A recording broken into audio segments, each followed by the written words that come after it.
Hello there ladies and gents, nice to meet you all. I'm making a quick video today. My name's Billy Mitchell and I was in the RAF regiment for over 7 years. Joined up in 2007 and served all the way through until I was about 24 years old. So I'm just making a quick video today, basically talking about some of my experience that I've had while in the forces. Basically a little bit of what it's all about. Some of my operational experience and what a career within the RAF regiment was like for me. So this is basically just a personal account, and it's basically talking you through what we did, what we do, what our day-to-day role is, and the things that we can get up to on operations, because there's a lot of misconceptions out there. A lot of people just simply don't know. And you know, it's all subjective experience as well. I'd like to point out as well that this is not a, sort of what I'm saying is not what every single person within the regiment will go through, and it's not you know, necessarily fully in line with all the views of the Royal Air Force and everything else like that. But it's my subjective personal experience, the things that I've gone through, and just talking to you a little bit about my military career today. So yeah, I joined up in 2007, so that will have been when I was 17 and a half years old. So I'd been to school, I'd gone to college and studied uniform public services. So we were then discussing, you know, which branches of the military that I was wanting to go in, and the RAF regiment was the one that looked appealing for me.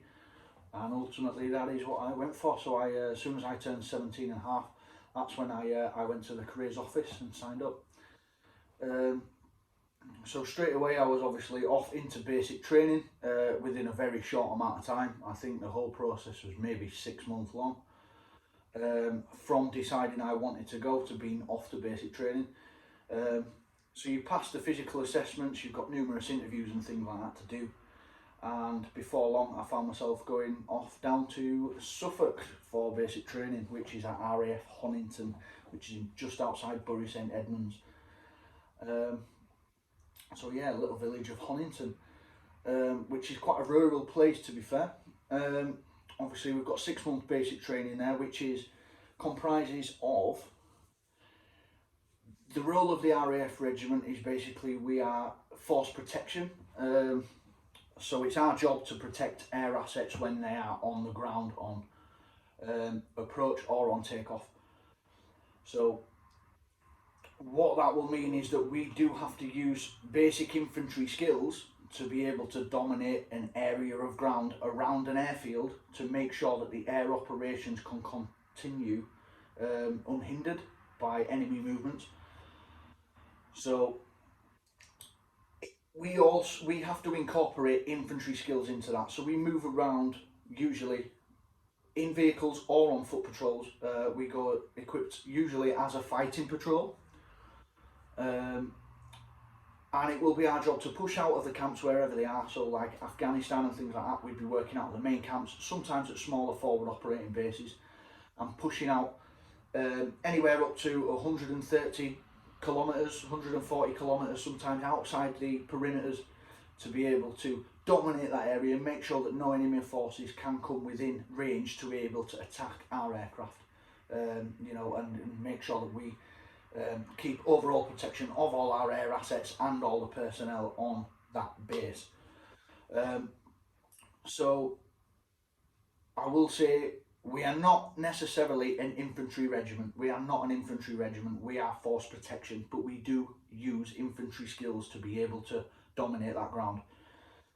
So a lot of our training, in fairness, is fairly similar to the army basic training. Your first 4 weeks at least is identical. You're going through your basic kit husbandry, drill, weapons training, you know, on your rifles, and you're going through learning to iron your kit, learning to wash, learning to, you know, how to make a bed block, how to polish shoes, how to march in a straight line, when to stop, when to not, you know, all that basic stuff. Then you'll go on to your advanced weapon training and things like that anyway, where you'll start doing fieldcraft skills. You'll start learning how to set up harbour areas, all your regular infantry stuff. Working as, you know, fire teams up to sections, platoon levels, and then on to a brigade or wing level attack. So it's all very much the same as army basic training. As far as I can see, we use an awful lot of all our TAMs and PAMs are adapted from army publications, so we get a lot of our training pretty much directly from the British Army. Obviously we do then specialise a little bit afterwards, because we need to be air aware soldiers. We're not just on the ground, boots on the ground, going out and finding and closing with the enemy. That's not primarily our job. So we will then do air awareness courses and things like that anyway. So we will not just be doing your normal infantry skills, we will be learning how to operate within an airfield environment, and how to be able to push out and protect aircraft, not just perimeters as well, like I say, pushing out and going on long range fighting patrols, or long range reconnaissance as well. Patrols is a lot of the things that we used to be able to do, known as tesserals and things like that as well, where we can dominate ground on the approach of an aircraft. So there's a lot of things that we do sort of specialise in when it comes to being air aware soldiers, basically. We also have a nuclear, biological and chemical warfare capability. So we were world leaders in that at the time. I believe it was handed over briefly to the army, and now it's been handed back to the RAF regiment. So we were the ones in charge of training all the rest of the British forces, basically, in nuclear, biological, chemical warfare. So how to correctly wear respirators, all your protective gear, and how to be able to detect all these different biological and chemical threats, and how to operate in those environments under chemical or nuclear conditions and still be able to soldier forward and get the job done. So, long story short, it's 6 months basically of your basic training, and then you go on to your continuation training, which is your field gunners course, or it was at the time, I believe. Now it's all rolled together, and it is all one package. But obviously when I was joining up in 2007, we had a separate external package called a field gunners course, which is where you learn even more advanced infantry tactics, and a host of other weapon systems. So you're going up to using LMGs, GPMGs, you know, different fire support weapons. You can start getting involved in mortars and things like that as well, on a basic level before you get to your units. It does include, you know, you've got several marches. I think there's 2 mile speed march, and then you've got a 5 mile speed march, and then we went on, I believe the longest was 10 miles, I believe, and that's a loaded march. And then you have range packages at the end of each of these marches as well. So you might be on, let's say, your 5 mile a day, as they've called it before.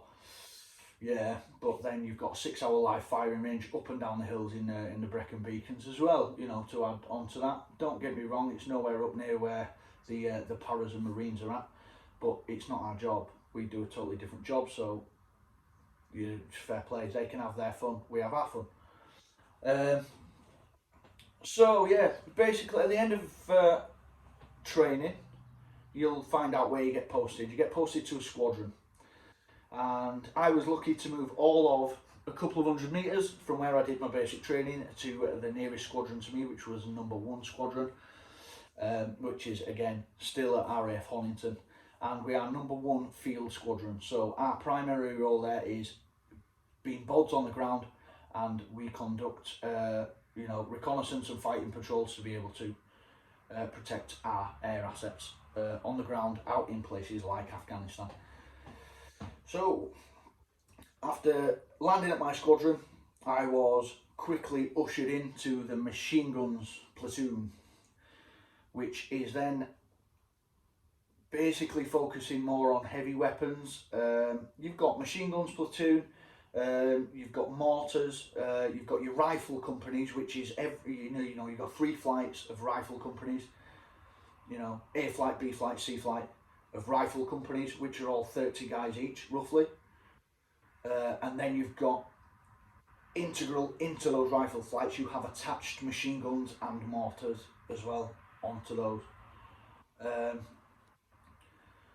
So I was B flight machine guns platoon. So it was my job then to specialise in heavy weapons. So we're going onwards from training on the general purpose machine gun, which is a hefty old bit of kit, all the way up to the 50 cal HMG and the grenade machine gun as well, which is a grenade launcher, obviously, that fires 40mm grenades at the rate of a machine gun. So an awesome bit of kit, and I specialised in that for quite a number of years and deployed on my first tour of Afghanistan shortly after going through my machine guns cadre, and then going through your pre-deployment training and things like that. So I deployed out to Afghanistan firstly as a machine gunner in 2008. So this was a year after I joined anyway, so I'd only just turned 18. Just turning 18. So we headed out at first to Kandahar, which is where we were stationed. And it was our role there to provide force protection to all the aircraft in and out of Kandahar. Now, Kandahar is an extremely busy airfield. You've got an awful lot of flights going in and out of there every single day. You've got fast air, you've got F-16s, you had Harriers, we had Tornadoes taking off out of there, constantly going on bombing sorties. You've got Apaches to think about that are constantly in and out. And you've also got the civilian side of the airfield as well, because Kandahar is an international airport as well, so it was, at the time, not really civilian flights as such. They'd sort of fizzled out and were pretty much stopping, but you've got cargo flights as well coming in from there, and a lot of flights bringing personnel backwards and forwards as well on TriStars, and another aircraft as well coming in. So a lot of our role out there was having to push out and dominate the ground around Kandahar. So we had, I think it was 150-mile radius around the base to be able to push out and cover that ground. So we would usually be going out for anywhere up to a week at a time, and going on long range patrols. So you'll be in WMIX, which is a weapons mounted installation kit. So it's an open top Land Rover, long wheelbase Land Rover, with a machine gun turret on top and a general purpose machine gun on front. You would have a driver, a commander and a top cover. So my job was to be the top cover. I was the GMG gunner, the grenade machine gunner on the top of the lead WMIC of the fire support group. So a lot of our patrols at first would mainly consist of pushing out towards local villages, trying to gather some rough intelligence on who lives there, who's around in that area, meeting the village elders, that kind of thing, and getting a feel for if there is any Taliban activity in the area, whereabouts they could be sort of roughly planting IEDs, where vulnerable routes are, finding vulnerable points, and we'd be getting metal detectors out, we'd be searching the ground, trying to get an idea if there were weapons caches in the area. There's an awful lot of stuff entailed in what we were doing on a day-to-day basis. And when you were out, you'd go drive off into the middle of the desert. You went on a night time and you'd leaguer up there and sleep underneath your vehicles out in the desert and then carry on. You'd only really do 7-day patrols at most. For the most part, sometimes we did stay out a bit longer than that, up to a couple of weeks, but it was, the mainstay of our job would be go out for maybe a week and then bounce back to the camp, resupply, turn the vehicles around, refuel, grab a quick bit of R&R, and then we'll be back out again for another patrol. So I just wanted to talk now about some of the experiences that I had while out on patrols out in Afghanistan as well, and sort of what that entailed for us. So obviously being the top cover gunner on a WMIC, you're fairly exposed to the elements, and you are exposed from the waist up. You've just got body armour and your lid on, protecting you while you're mounted on the gun. So you'll be driving around the terrain. You do think yourself, you could be a bit of a target being that exposed on top of a vehicle. But all the other vehicles, we've got snatch Land Rovers as well at the time, which had also got top covers on. So you've always got guys up on top of the vehicles anyway, who are either on GPMGs or, you know, some have mini-me's, the LMG, who are covering all your arcs. While you're patrolling round, you get to vulnerable points, you will have guys that jump out and go along with the metal detectors trying to find IEDs in the road. So we did an awful lot of doing that. There was an awful lot of that when we first obviously deployed, because we didn't know the area. We'd done a handover takeover with the previous regiment, previous squadron, but we still need to get a lay of the ground ourselves. So it was an awful lot of doing what we call op-bomber, which is metal detectoring, trying to find IEDs in the ground as we're patrolling along that ground. We'll have guys out in front who are clearing the route for our vehicles to go through. A lot of my job then, being fire support group, was not to be with the main body of the patrol. So if the main body of the patrol was going down the track here, it was our job to push off into the Bondu, find a good hilltop, and we would park up on the hill, being able to provide overwatch for the whole patrol and keep eyes on of our flanks to make sure that there's no enemy activity encroaching into our area, and keep an eye out for other threats within our area of operations and our patrol route. So we would be clearing ahead of the guys sometimes, but off to a flank. So we would 9 times out of 10 avoiding that main track. If we were coming up to road junctions and things like that, it would be our job to then sort of, you know, if you're patrolling on roads, we would be in with the patrol, situated in the middle and at the back. So we've got cover of all the rear, and we can cover the side arcs as well anyway. When we're coming up to road junctions, it would be our job to break away from the patrol, come and block the road in front, pull in front of, you know, that crossroads or whatever, swizzle our gun round, get it pointed, wave the traffic off the road, you know, and make sure that we can clear that junction and no cars are coming through, to be able to get our patrol on and past. Obviously, the threat of vehicle-borne IEDs and suicide bombers out there at the time was very high. So every vehicle we had to treat as though it could potentially be a threat. So we had to wave them off the side of the road. You know, whether it's escalation of force drills as well, you know, going from firing flares up to firing rounds into captured ground, or firing at the vehicle itself to make sure that those vehicles stop, to allow your patrol to progress through. So yeah, I think the first experience that I really had that was a bit of an eye-opener for me, going out there as such a young lad, as I say, 18 years old, first tour, not really, you know, still wet behind the ears, and finding my feet out in a hostile country. You know, you're in a war zone at the end of the day. So anybody who goes outside that perimeter fence is, you know, you're out there, you're doing your thing. You know, it can be a dangerous place. You know, there is IEDs about everywhere. It's not just these places like, you know, when you're deep down in Helmand province or in Sangin or Goresh, they were everywhere, absolutely everywhere. So we would push our patrol. We were pushing out of Kandahar, and it was a nice, lovely, clear morning. You know, no issues whatsoever. And as we were rolling down the track, we had a little kid come running up to you, as he usually do out there, wanting a bottle of water, whatever. You know, okay, yeah, no dramas.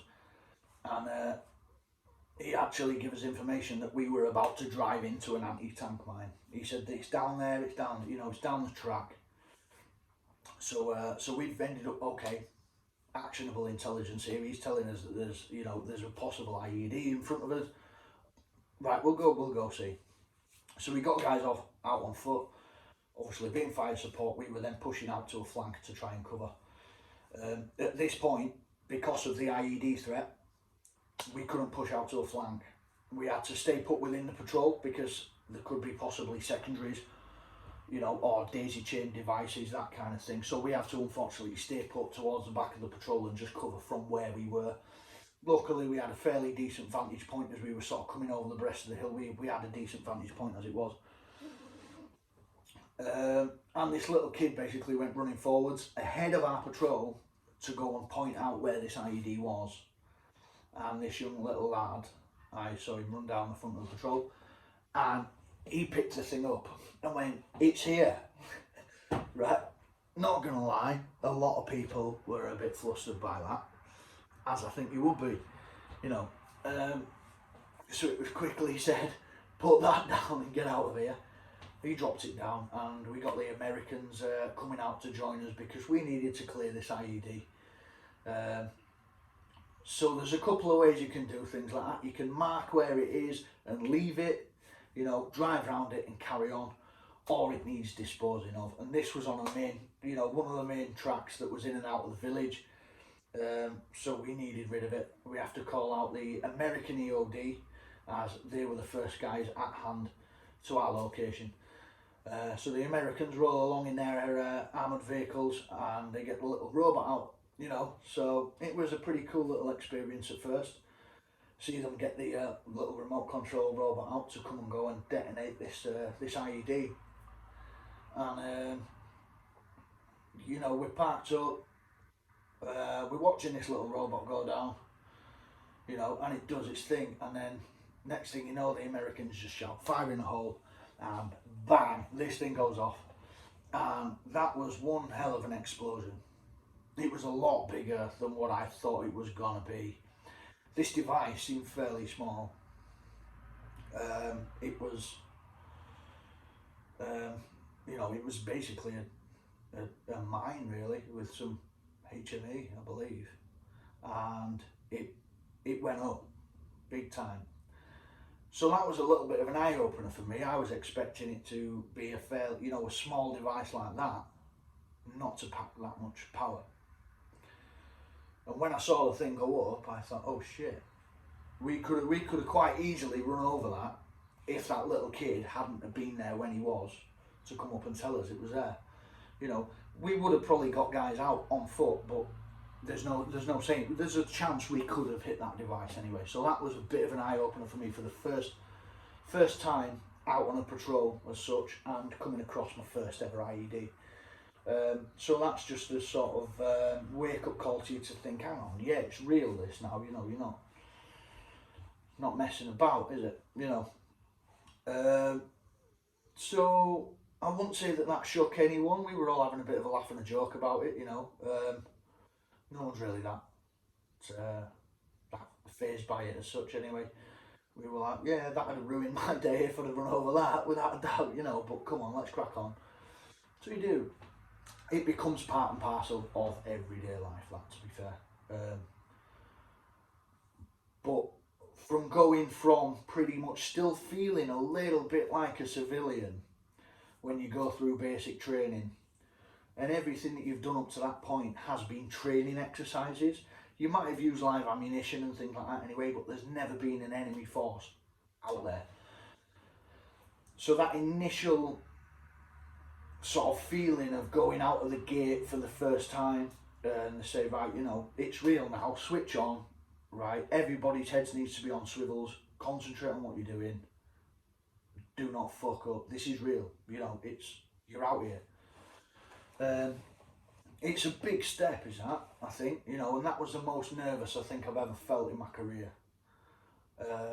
That first time going out of those gates, for anyone that's been in the military previous will know that, but that first time going out on a patrol, it's a nerve-wracking time at first, you know, you're hyped up, you're ready to do it, you know, you're good to go, you've wanted to do it for so long, you've trained for it, you're eager to get out there, but you've got that apprehension of what might happen, you know, am I going to run into anything?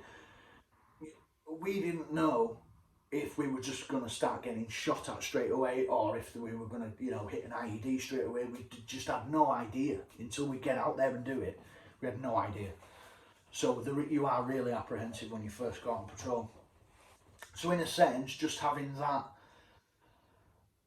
when obviously none of us hit that device, but we managed to see it go off.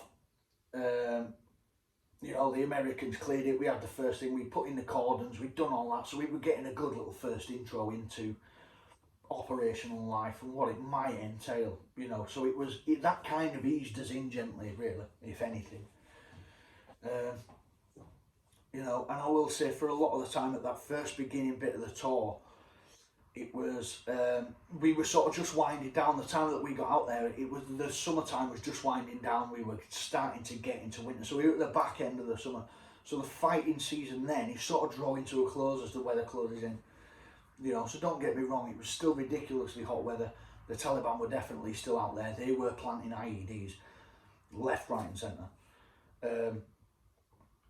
Again, we were just trying to gain actionable intelligence on what we can do to be able to counter this, or to be able to, you know, you're feeding information constantly back up the line about possible Taliban positions where they might have weapons caches and things like that. So a lot of our time on these first patrols were spent going and trying to make our way to these various villages in our AO and getting a feel for it, getting a feel for people, getting to know people, you know. So we were pushing out here, there and everywhere when we first got there. Boom, boom, boom, boom, boom, banging out every couple of days, you know, and just driving out for miles on end on what seemed like endless patrols, going out and going, seeing what's going on.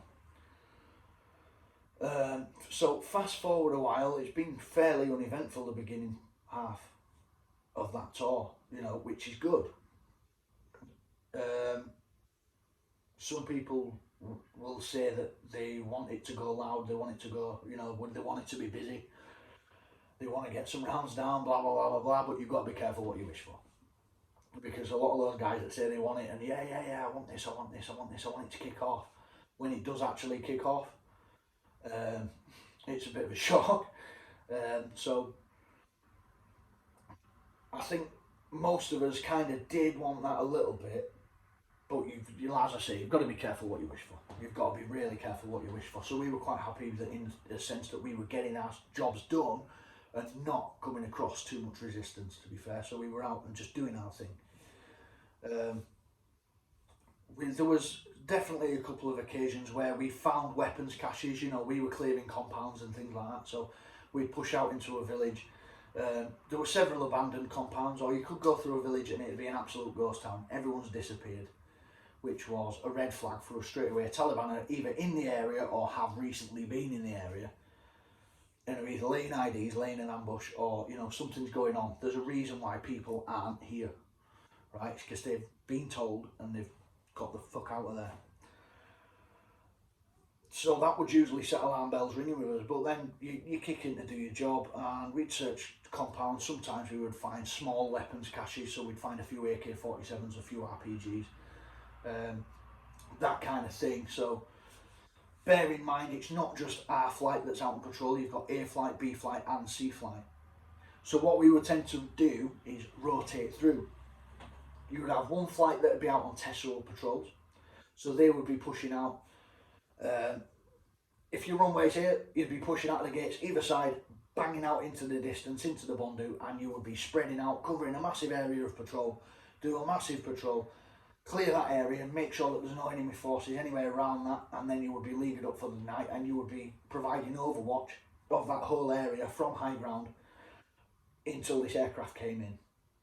That's your testable patrol. So people would be pushing, they'd be pushing out here, there and everywhere. It was a dick about sometimes because flights would be delayed, this kind of thing. You know, schedules would change. Sometimes a flight was due in and it never showed. It had been diverted somewhere else. You know, these kind of things. Same as normal air. You know, look at how many flights get delayed at a normal airport. Look at how many flights don't land where it's the same within the military as well. So you've got this dicking about sometimes doing these tasks. So yeah, that's your testable patrols. Then you'd have the other guys that are out, you know, on your normal either foot patrols or vehicle patrols. So we will be doing, usually out in vehicles, patrol out to a vehicle, do a foot patrol round all that area, see what intelligence, actionable intelligence we can gather, speak with village elders, you know, get a feel for the area and try and find out any Taliban movements and this kind of thing anyway, in and out of the area, find out where they're, you know, which routes they tend to transit down, areas that they might have frequented, that kind of thing, so that we can just try and disrupt them as much as possible. And that is our main job. We're not going out there to try and find them to fight them, we're just trying to disrupt them away from our area of operations. If we can push them out without getting into a firefight and just by showing presence and just get a mass number of guys on that location to be able to flood them out of the area, that's what we were there to do. You know, so we're not necessarily going and directly provoking them to pick fights. You know, that's not what we're there to do. And then you would have other guys then. So let's say you've got Alpha, A flight on Tesserals. You'd have myself, B flight, that were doing the patrolling, and you'd have C flight then on QRF, which is Quick Reaction Force. So they would be basically in the area to respond to any incidents within our area of operations. It was their job to basically sit and man a radio. They're getting the downtime while they can, but they're keeping all the vehicles and all their weapons at a high state of readiness. We need to be on 5 minutes notice to move, to go out anywhere within that area. So you would literally be sleeping fully clothed with your boots on. Your body armour and helmet would be on your vehicle ready to go, so that as soon as you get that shout you can jump straight up, you're straight in your vehicle, you're kitted up and you're out of that gate within 5 minutes. So yeah, it's quite an interesting job is that one, because you'd get call outs for absolutely all sorts of stuff, whether it was TIC, troops in contact, who'd need support with that. You'd have vehicles that would hit IEDs. We would also work closely with CONCAF, which was the HQ level of Kandahar Airfield.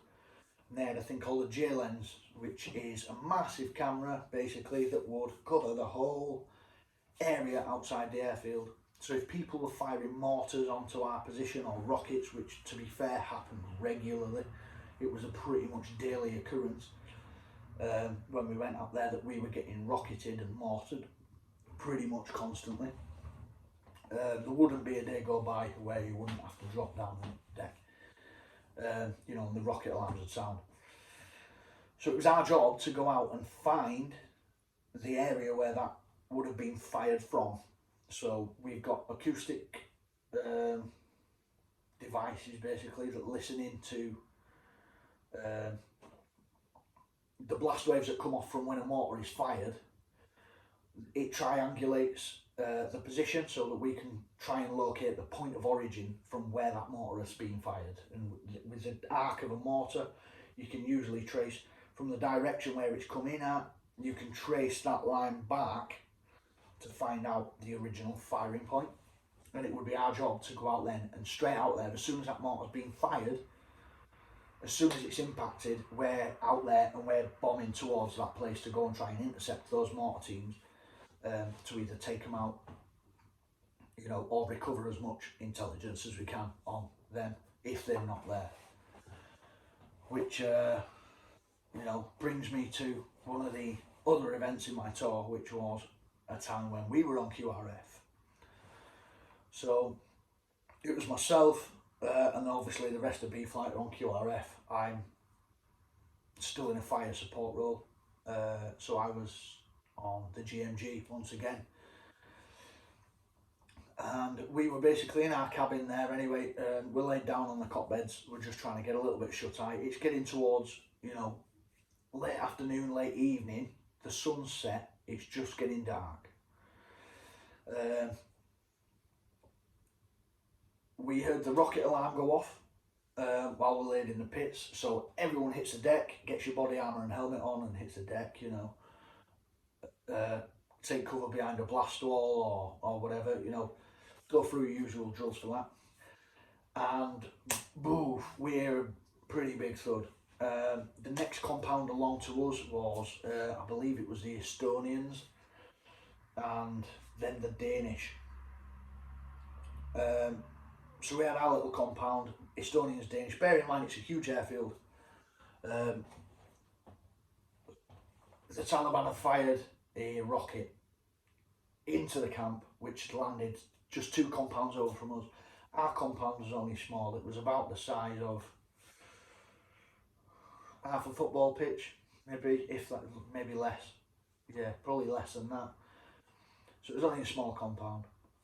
And then you've got 2 other small compounds just outside of that. Well, this mortar had landed 2 compounds over from us, and it had killed a load of, I believe it was the Danish troops. I think it had killed 6 Danish troops. So obviously we were shaking out of our pitch straight away, running towards our vehicles to get ready.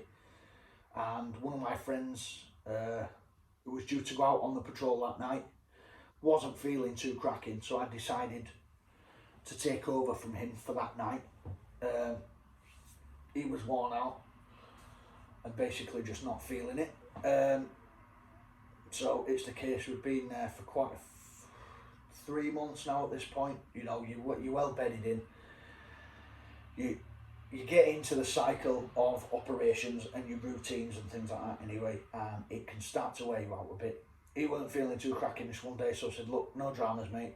I'll take your position anyway. I'll go top cover on QRF tonight. You just get your head down, you know. He weren't feeling going out on that shout, which is fair play, because I'd rather have someone that was a bit fresher, who's got fresher eyes to be able to see what's going on, and you don't want somebody going out on the ground that's already absolutely battered. If you can send somebody out that's fresher than him, then fair play. So I was more than happy to take over that position on top cover that night when we got on shout. You know, and we've had these before, right? We've had these shout outs quite a few times where rockets have come into our camp and we've had to bomb burst out. We go out there and there's absolutely nothing, right? They've done one. As soon as they've fired it, they've packed it away into a vehicle and they're off into night anyway. Before we've even managed to get out the camp gates, they're gone. Right, which is usually the case. They'll have stuff ready to go, so what they will usually do is they'll set up a rocket on a rail, which is basically half a drain pipe. They'll lay it against a hill, point it in the rough direction of the airfield, sit a big Chinese artillery shell on that, set the fuse on it, and phew, off it shoots off the rail and lobs into the camp. They'll lob that into the camp, and all they've got to do then is to pick this rail up, they throw it on the back of a wagon, and they're off. They're gone. Right, so it's difficult to catch these guys in the act, or to even to try and find any evidence that they've left behind. They've been doing it for a long time. They know how to cover the tracks. You know, they're experienced guys. These, you know, Taliban aren't just some little, you know, idiots that are running around the desert with AKs. A lot of them have come over from different areas. You've got the Pakistani and Punjabi fighters that have come in. You've got people coming in from, you know, Iraq and Syria and things like that. And you've got college educated, you know, and university educated fighters out there as well. So these aren't just, they're not daft. They're experienced fighters, you know. So they know what they're doing just as much as we do. You know, they know what we're going to do. They know that we're going to come out after them. If they fire a rocket, they know they're going to get repercussions. So they pack up and scarper fast. Well, because they'd naturally known our operating procedures and they watch us, they have people watching us everywhere we go. You'll always find people, we call them dickers. So they will usually be young lads, 17, 18 years old, sometimes even younger than that, who will be watching your patrols come in and out of the camps, where they're watching you with binoculars. They might have radios on them as well. So we can intercept the radio calls through ICOM chatter. So we'll have usually an interpreter who's listening onto a radio that's tuned into the Taliban's frequency. We've picked up their frequency and we can listen to what they're saying to each other if they're planning an attack.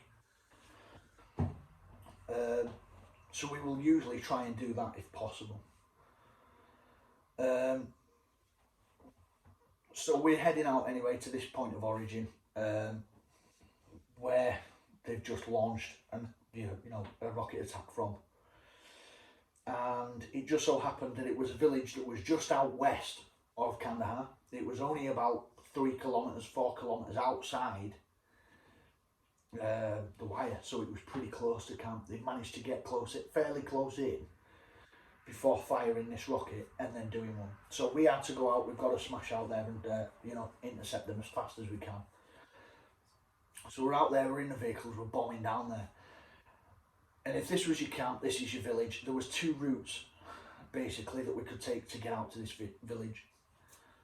And you always try and vary your routes and things as much as you can. You want to play a game of deception all the time, so they can never second guess where you're going to go.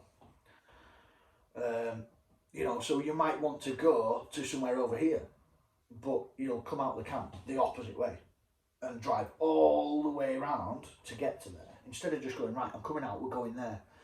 If they know that you're going to go there, they're going to put an IED there. So you go out, you go all the way around. You'll do whatever, you'll drive somewhere completely different and then bounce over there. Just throw in deception wherever you can. So this is what we've had to try and do as well now, but there's only 2 routes. There's only 2 possible routes that we can take to this firing point. We've got to go out there no matter what. So as we're driving out there, we take one route out to this village, and when we get there, it's pitch black. It's now fairly late on at night. There's no natural light, so we're having to drive everywhere on night vision. So we're bouncing out with HMVS, and we've got our infrared headlights on the Wimics that put out an infrared beam so that you can still light up an area, but it's not visible to the human eye. Right, so once you've got your night optics down, we had to drive, and obviously mount the guns, control everything just primarily through a monocle. So we didn't have the ones that cover your full eyes anyway, it was just a monocle. And we're pushing out towards this village. We locate the compound where this fire's come from. So we get guys out on foot then anyway, we've got to do a bit of door kicking. This place is like a ghost town, and for a place to be literally like a ghost town at that time of night when everyone should be in bed is a massive combat indicator that something is very wrong. Usually in that case that means you've been led into an ambush, and you're going to get opened up on big time. So we've got guys then off kicking down doors, going into compounds, clearing compounds, and we were going pretty much door to door to door. It's the only way that we could do that. So again, being fire support group, it was my job to then dismount with the GPMG rather than being just on the big gun, and we were still going door to door. So I'm going in, kicking doors through, and that sort of stuff. And honestly, not a single soul in that village, not even a dog. Not even a dog. And to go to a village and not even see a dog is worrying. If you went to any normal Afghan village on a night, they all have dogs. They don't necessarily keep them as pets, but they have them in the area and they feed them if they can, because they're basically guard dogs. They'll alert anyone, in that compound to anyone's presence. They'll start barking straight away. As soon as you get anywhere near a village, the dogs will start barking.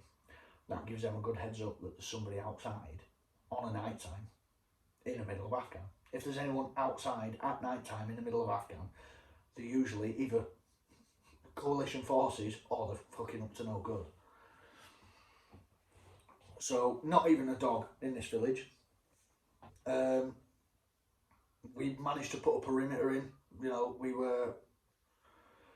We basically bounced off onto high ground just outside the village then, to keep overwatch to see if anybody came back. So we went out in, then covert,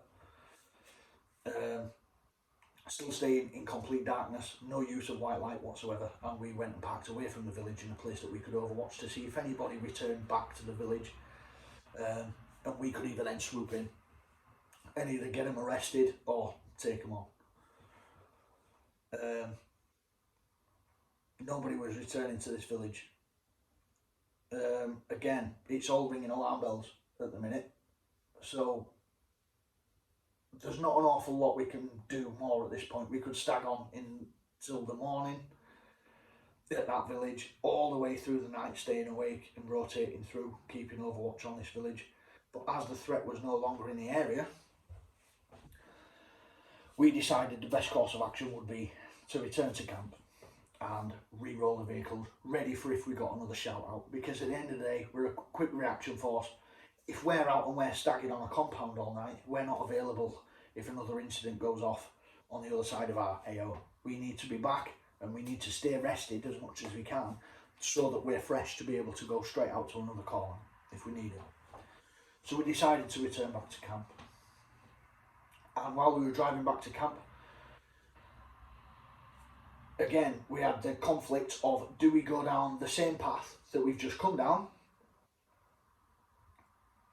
right, which could potentially now have an IED on it, or do we go down the other path, which also could potentially have an IED on it, because there's only 2 tracks.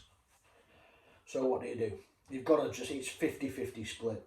It's a 50-50 split at that point. There's no point umming and ahhing. You either go the same way or you go a different way. We had a feeling we were being dicked, we were being led on. There were people out there watching us. They were watching our patrols, watching our movements. They were going to see what we were going to do. And we could pretty much guarantee that, but there's nothing we could do about it. We couldn't see anyone, we couldn't locate anyone, but we knew we were being dicked. So we set off back. We set off back down another route on the way back into camp. And I was lead vehicle on that patrol. On the way back, we said our vehicle will go front. Okay, so I'm top cover on the lead vehicle of the patrol on the way back.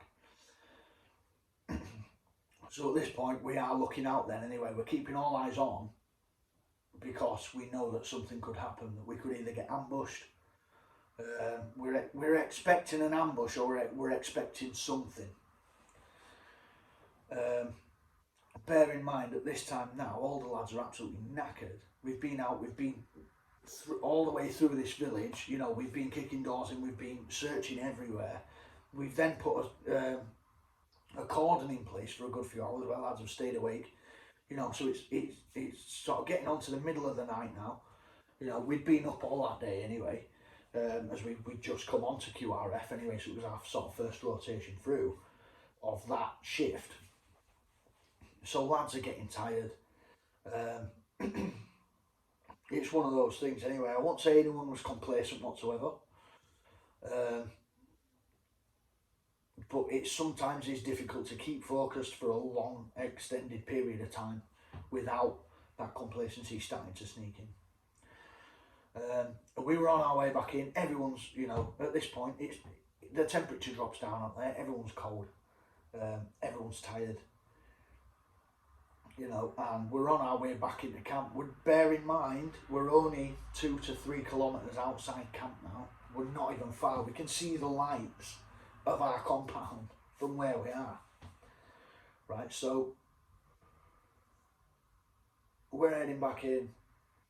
I got a slight feeling that something wasn't quite right. We were heading down an area and we were a little bit channelled in. We were heading down a track and there was a low wall running alongside us there. And we had a minefield, right, a marked minefield that's already on the map. So it's a legacy minefield, and it's been left by the Russians, who just carpet mined everywhere in Afghanistan. So we know as we're driving down this little track here, we've got a wall running all the way alongside us this way, and we've got a minefield on this side. We've got a couple of compounds over on this side here, off to my right. So as I'm driving down the track, the camp is off to my left.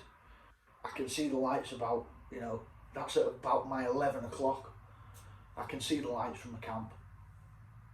Off to my 3 o'clock position, I've got a load of like drying houses, big mud compounds, what they use for drying out all the crops and stuff. I've got low walls and irrigation ditches running that side, and I'm channelled in by a minefield that side. Right, so we couldn't go off that track anywhere. We had to go straight on. So I was like, beep, bing, bing, bing, alarm bells ringing. Called a stop to the patrol straight away. I was like, look, something don't feel right. We need to get guys out on foot. I've got a feeling we're being channelled, we're being dicked, and you know, they straight away to get guys out on foot. So we brought our vehicle to a stop. We've got guys then walking out on foot, coming from the rear vehicles anyway, where they've got all the metal detectors and stuff, are coming down either side of the patrol.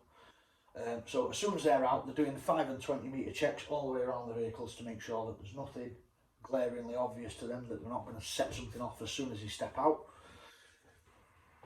They clear the area all the way around all the vehicles, and then they were pushing up towards our vehicle to be able to then go in front and then push forward from our vehicle, clearing the route in front. So we got 4 guys out who are coming forward. They've got in front of our vehicle, as our vehicle's parked here, they've walked round in front of our vehicle and starting at our bumper have started walking forwards with the metal detectors sweeping in front of them, clearing the route in front. Now we have a thing called ECM, which is electronic countermeasures, which is a battery pack in our vehicle, a big chunky box. Can't talk too much more about it than that, but it blocks signals from stuff. So it can block mobile phone signals. It's just electronic jamming device basically.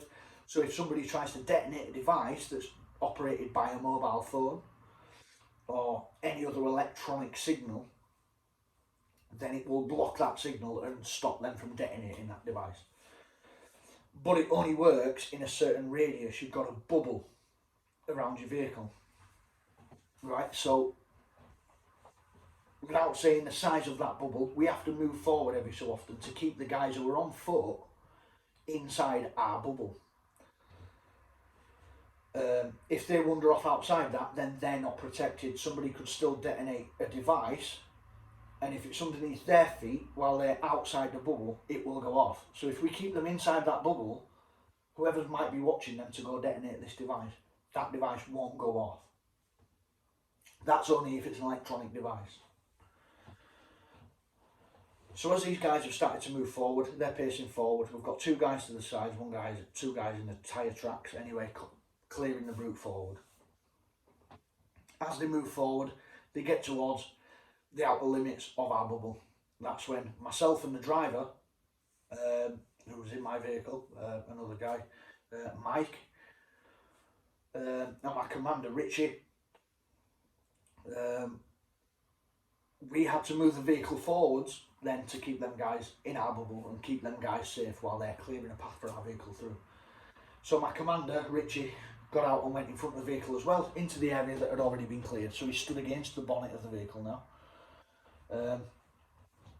Flight sergeant comes down to come and check out this ground anyway, because he needs eyes on, and to maintain situational awareness of what's going on. He needs to have the overarching picture of everything that's going on,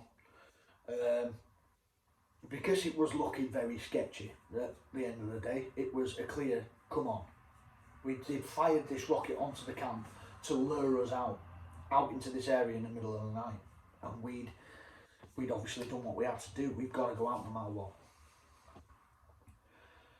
So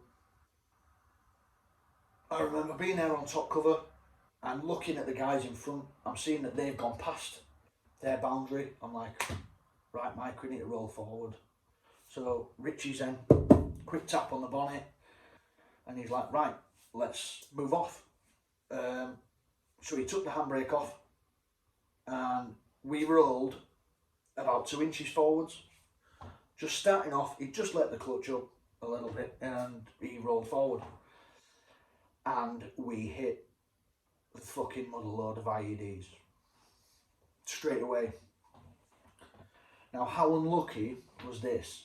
It was underneath our vehicle already when we stopped. It was a pressure plate, which is basically, you'll have maybe 2 thin little planks of wood like that, you know, in a frame, a little square frame like that, 2 planks of wood, and they'll put on either side of it, you know, a little bit of a metal chewing gum wrapper or something like that, and some tiny little wires running off, and that'll run, you know, connected to a little battery pack, and then to the detonator, to the device. So as you drive over that, those 2 little bits of wood break, which makes the connection, and as your wheel goes over it, boom, that's made the connection, the detonator goes off, the device goes off. So where I had instinctually called a stop to this patrol, and we'd stopped our vehicle there and then. I'd gone, stop, stop, stop. We went, "Ooh." As we stopped, I'd stopped literally that far away, not even a foot, half a foot away from a pressure plate. So the pressure plate was here. If that's our vehicle, you've got the overhang of the bonnet from the wheel. See, the wheel's about here on the vehicle, and then the rest of that's bonnet. So the device was underneath the overhang of the bonnet already, the pressure plate, and the actual device was here, right underneath my feet. Right, so it was right underneath our engine basically, where this device was. So when the guys have got out on foot, they've started with their back to our bonnet and then worked forward from there. They'd not checked underneath the vehicle because it was still a learning curve back then. There's now, because of that event, the MOD and the British Army and everyone else started implementing ways to combat that by doing what they call rollback drills. So whenever you call a stop to a patrol, now the procedure is from wherever you stop, roll back 6 feet and then start your search from there. Simply because of this incident that happened here. So they had to change the whole operating procedures for everyone throughout the whole of Afghanistan, just simply down to this. So yeah, it was half a foot, away from our tyre when we stopped. So as my driver's then gone to roll forwards, bear in mind now, I've got 4 guys out on foot in front of my vehicle. I've got my commander Richie, who's only a young lad, he's same age as me. We were all 18. Everyone in my vehicle was 18. My driver, commander, and myself. So we were all young lads, really young lads. We were still sort of experienced enough to be knowing what we were doing and being out there, but I'd also then got my commander in front of the vehicle as well. He was stood just in front of the bonnet. Commander was Commander Richie was leant against the bonnet with his hand on it. Flight sergeant was just out in front of that, and then I had 4 lads out in front of that as well. So as we rolled forward, we hit a pressure plate, boom.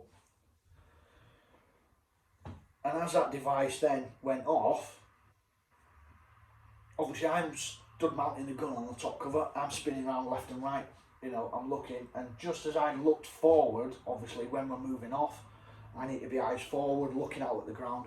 It's my job to be looking out for devices. If I can see anything, on the ground, then that's it's my job to be the eyes and ears of the front of that patrol, So as we roll forward, obviously I've not seen any ground sign because we're already on top of it, right? So I can't see anything down. I'm checking everywhere, I couldn't see it. And in my head, it's one of the biggest regrets I still have to this day, is that I did not see that device. Most people will say, well, there's no chance you could have seen it. It was the middle of the night, it's pitch black, you're using night optics, you're never going to see it. Which might be true. And it probably is true. The chances of me seeing that dug into the dirt were probably minimal, at least anyway. But I still feel like I should have seen it. So yeah, the device went off, and from what I was told then anyway, afterwards, they did an investigation into it. Obviously it was all looked into, how this had managed to happen, how we managed to drive over this IED. When all our checks, we'd gone through every single check that we should have done, everything was done perfect, to the best of our ability at the time, with the rules and regs that we were following. And he said, basically it had been dug in, they had used the whole event as a come on, so the Taliban had planned this attack in taking them a good while. They put a plan together to be able to lure us out of the camp, to be able to put this attack on us and to be able to blow us up. and they basically planted in the road, they planted a anti-tank mine, which, as you know, can vary in size and shape and everything, but this was apparently an old Russian anti-tank mine, so they're a good slab. They're about that thick, they're about that round, you know, fair old, bigger than a dinner plate, and they have a shaped charge inside them, so that anything over a certain weight will set it off, and it's a cone shape inside it of copper. And what it does is once that goes off, the force of that turns this cone shape inside out, and boom, it blows a molten copper projectile straight through, which can pierce tank armour. That's how it works. But they've got that, and also, just to ramp up the effect of it, they put a couple of big massive yellow tubs of homemade explosives underneath that as well. So it was an anti-tank mine, and do you know the big, almost like jerry can size yellow tubs that they had, that sometimes have cooking oil in them and stuff like that? Anyway, it's a big yellow tub with a red lid. They put 2 of those underneath the road as well, dug it all in, washed it over with water, you know, so that the ground then flattened out. And they can tell all this forensically anyway, so they did the full investigation into what it was and how it came about and that kind of thing. And they buried that there about a week beforehand. So the ground sign from that being buried there was almost nil, because it had, you know, by that time it's weathered in. So where the ground might sink a little bit, when they've planted something underneath and you fill a hole in, sometimes you see the soil will sink as you've sort of taken soil out, put something in, it'll sink in. Well, they'd been back, they'd covered it over again, they'd got dust over it, and what they'd done further down the track is they'd thrown a handful of nails and screws and bolts and stuff like that all over the track, further down the track, and all up where we were, to throw out the guys with the metal detectors, so that the metal detectors would be going absolutely mental. And they wouldn't pick up the tiny little bit of metal that they'd used in the pressure plate. So they switched on guys. You know, they thought it through, they planned this attack, and you know, it worked. It worked. They hit us, and they fucking hit us hard. Yeah.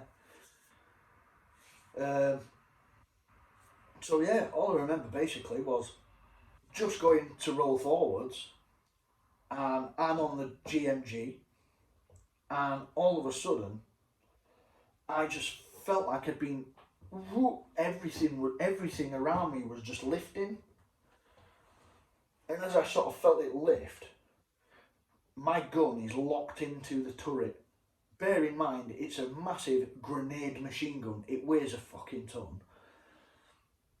It's basically bolted into the top turret cupola of the Wimic that I'm in.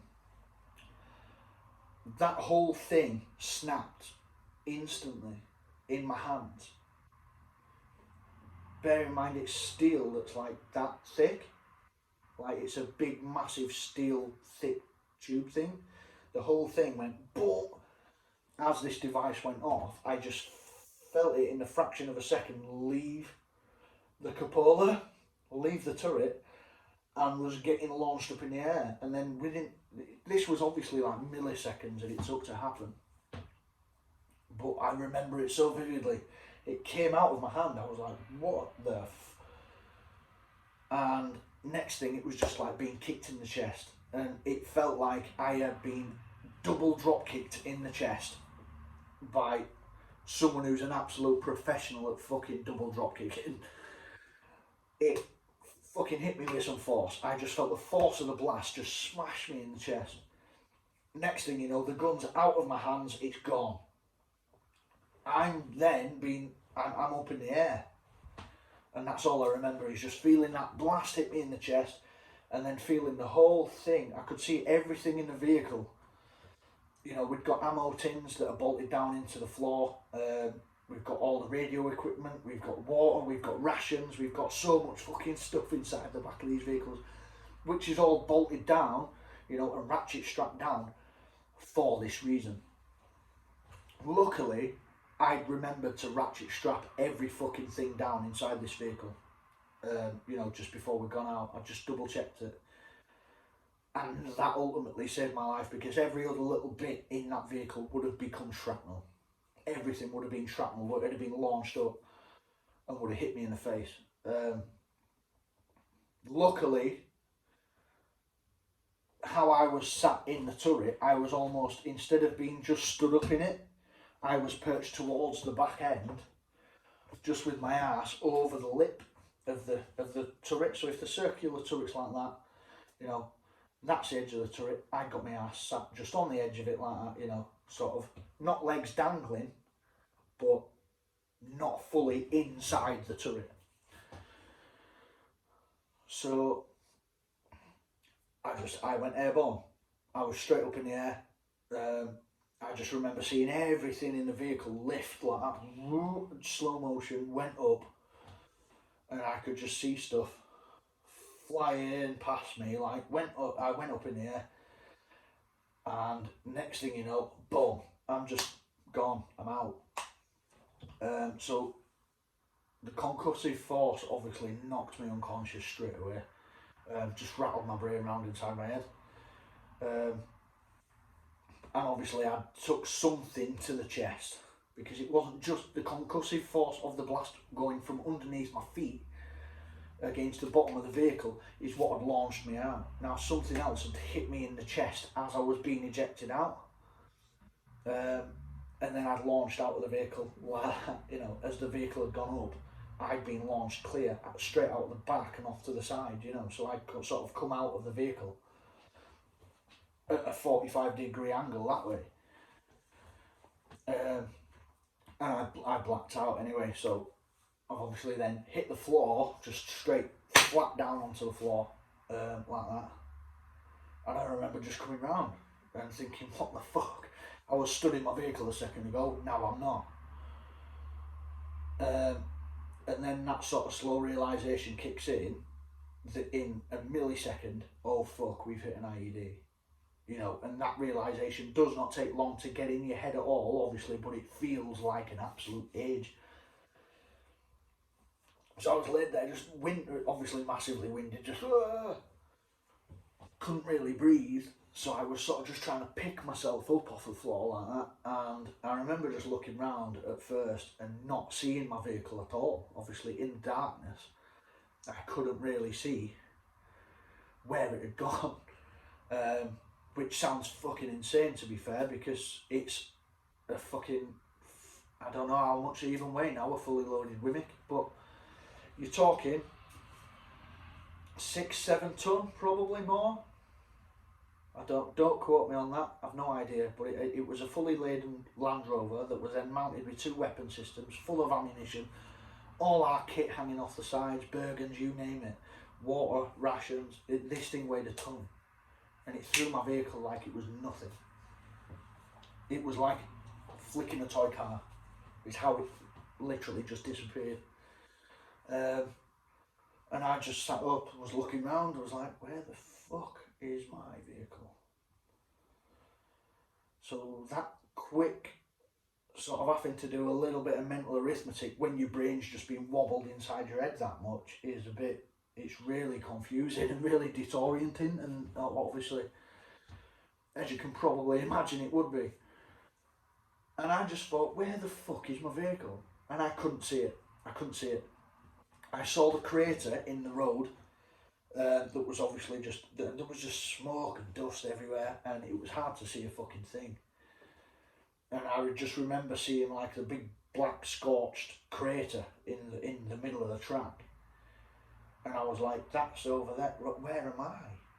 Like, and it was that quick second where I was like, where the fuck am I then? Like, didn't know where I was in relation to where the track was, where the vehicle was.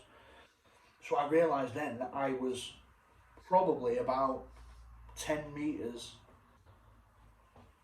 off to the side of the track, where I'd stood, you know, where I'd sat up. Just didn't know what the fuck was going on. Initial instinct, believe it or not, was to just check that I was all in one piece. I had to physically check. I checked my arms, I checked my legs, and I thought, am I bleeding? Am I bleeding? Am I bleeding? I'll check all over, check my hands. No, I'm not bleeding. Make sure I've got the crown jewels. Make sure the family jewels are there. Right, they're all there. They're in one piece. Lit up a fucking cigarette. You just, in that second, I was like, I need some fucking, I've just had the wind fucking knocked out of me. Fuck, I don't really know what's going on. Give me a fucking cig. So I fucking went and pounched and lit up a fucking cig, took a few drags, and then just fucking ditched that down. And then I stood up, and still not fully knowing, and still not fully orientated into my situation of where I was, because of it was so dark. Obviously, we had no lights on. I couldn't fucking see anything. At this time then, anyway, the other vehicles behind have sort of, all the guys are jumping out of their vehicles as well. But they don't want to move forward just yet in case there's any other devices, so nobody can come up to us yet. We're just on our own, like, boom, it's gone, it's happened. You've got 4 or 5 guys that are cut off from where our vehicle's gone there, who are on foot, who are now cut off from the rest of the patrol that are behind, right? And then you've got all the guys behind who can't get to them because there's this incident in the middle. And there could be other IEDs in front, behind, off to the side. We don't know yet. We have no idea. So nobody's really sure what our next move should be. So the rest of the patrol roll back. They move away from us. So they clear the area. They push back. And the guys on front are stuck still, taking up a knee, getting into firing positions, waiting for either a follow-up, whether it's going to be an ambush, or somebody's going to open up on us from somewhere. You've got to be mindful of that as well anyway, because it might not just be the one incident. You might get follow-on. You might get somebody following it up with small arms fire and mowing you down when you're in the, you're in the killing field then. So we had to be mindful of that. So I stood up, I managed to stand up, and I remember walking back towards, in my mind, the only safe place at the minute was that crater, because that device has already gone off, right? So there's nothing else that can be in there, it's gone off now, boom, it's gone off. So I know that that little bit of ground is my cover. That's where I need to get to, is towards that crater where, bear in mind at this time I've been blown out of my vehicle. That whole machine gun's come off in my hand. My rifle is usually strapped inside the vehicle. It's clipped into the inside of the vehicle. So I don't have a weapon system on me now. I've just body armor, helmet, and I don't have a weapon. And I'm expecting a follow-up ambush now, and I'm thinking, fuck. I've got nothing. What can I do? So I thought, go towards a fucking crater. Bear in mind, all this happened in fucking split seconds, really. I thought, get up from where I am and fucking bomb burst it towards that fucking crater. Take cover there, and then hopefully from that I can see what the fuck's going on, work out where my fucking guys are, and who needs help and whatever else. We start coordinating anything from there. What I'd not realised is where I'd run from and where I run to the crater. I'd landed in the minefield. So I was flat on my back in a minefield. Bear in mind, I was only a few metres into this minefield. And it's not like you picture in the films where there's mines literally every foot or 2 foot. They're not absolutely everywhere. But I was still in a minefield. The chance of me stepping on a mine now was very real. I didn't even think about that, to be fair. I didn't even realise that I was in a minefield until I stepped out of it. And I'd walked 10 metres through it. So as I walked back towards the crater, sort of half scrabbling back over, I remember just sitting down and was like panicking at that point, because I was like, I don't have a fucking weapon system. If someone opens up on us now, I'm fucked. So I was just trying to get into my head, like, where the fuck can I get a weapon? So I was fucking shouting to guys, I was like, we need fucking medics down here. I was like, get me a fucking weapon system. Get me a weapon system. And obviously everyone's got their individual weapon systems, and some people might be carrying sidearms, you know, and have a pistol on them. And there was fucking no way anyone was giving up their IW to me when they needed it themselves, because they didn't know if we were going to get ambushed as well, and they thought, well, I'm fucking out of it, sat on the floor. No one's going to give me a fucking weapon system. Obviously, it makes fucking sense. But I'm crying out for someone to just pass me a fucking weapon system. I'm like, I need something on me, you know what I mean, in case it fucking kicks off. Luckily, they didn't follow up with small arms anyway. It was enough with just the blast, because it was probably one of the biggest IEDs out in that whole region at that time. Up until that day, it was one of the biggest IEDs a Wimmick has hit anyway, without a doubt. Um, so I just remember then obviously getting up. I was like, where's the vehicle? Where's the vehicle? And I managed to see it just further off down the track, and I saw the engine block first before I saw the vehicle. So I saw the engine block was in the middle of the track, nearly 100 metres away. Nearly 100 metres away, I could make out the smouldering engine block. Like, there was fucking smoke coming out of it, it was fucking hissing away. Sat on the fucking track, 100 metres away from where the thing had gone. So this engine block had launched all the way out of the vehicle, boom, and landed down the track. So the guys at the other side of the track had managed to be outside of the blast radius and were luckily all right. You know, so those guys were off to the side. They'd taken cover straight away. As soon as they could go, I'd probably been knocked off the feet by the force of the blast. But luckily, not many serious injuries. I think there were a couple of small shrapnel injuries to those guys. Still couldn't see the vehicle. So remember looking over to one side. And if I have got this wrong, it is just because purely in that moment, in that mindset, you're not completely thinking straight. You're trying your best to, but you've just took such a fucking wobble, and it's such an alien experience to absolutely anyone that nobody can have full recollection in a moment like that. You're just acting on instinct, really. So what I then had to do was I needed to locate my vehicle, I needed to find Richie, and I needed to find Goody primarily. They were my two guys.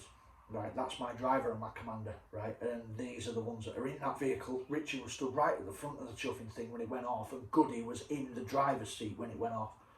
So this has gone off right under his ass, do you know what I mean? So I'm thinking, fuck. I don't even know if they're alive at this point. I've got no idea if they're alive. I don't know how many people are injured. I've got no idea. I can hear screaming, and I can hear a lot of fucking screaming. Because I can hear somebody screaming from that way, somebody screaming from that way, everyone behind me fucking screaming because they're trying to coordinate what's going on. And I was just in the middle of it like, what the fuck? And then somebody just run over to me and was like, fucking hell, are you alright, you alright? I was like, yeah, I'm fine. And they was like, where's the fucking top cover? Where's the top cover? I was like, what the fuck are you on about? He was like, where's the fucking, who was on fucking top cover on the fucking top of that vehicle? I was like, it was me. He was like, it was fucking you. What the fuck? You know, and he was I can't remember who it even was now who came up to me anyway, and he was like, what the fuck? Like, how is it you? Like, how the fuck have you, like, in the fucking crater, and you were on top? He couldn't work it out that I'd been blown away and then fucking crawled back over into the fucking crater. So he thought, how the fuck has that worked out? That you're absolutely untouched, yet you sat in the fucking crater, you know. So yeah, that was a bit fucking mind blowing. And he was like, how the fuck are you alright? Like, are you okay? Give me a quick fucking shake. And that sort of, I came to my senses a bit then when he looked at me. He's like, you alright? You alright? But yeah, I'm alright. And he was like, I think I still had the fucking cig at this point. I did. I still had a fucking cig in my hand at this point, and I was like, I'm top cover, sat fucking, like, taking a puff, trying to figure out what the fuck's going on. He was like, what the fuck? I think that's what blew his mind, that I was sat smoking in the fucking crater of the fucking thing. But obviously after just being so rattled, it was the most natural thing. Like, when you're just fucking in bits, first thing you want to do is reach for a smoke, to be fair. If you're a smoker, you're like, oh, fuck, oh, right, just give me this, because I don't know, it was instinct. I went for a fucking cig straight away. And then obviously, like, as soon as this little fog cleared a little bit, I was like, right, up and fucking try and find all the other guys and stuff like that, because I had literally a moment of, like, not knowing what the fuck had happened. So I feel terrible as well, in a sense that I didn't get straight up and be like, where's the casualties, but I was that fucking out of it. I didn't have a clue myself, do you know what I mean? I didn't have a clue, so I was like fucking all over the place, do you know what I mean? I was fucking rattled. So I do kind of feel a little bit bad that I had time to light up a cigarette in a situation like that.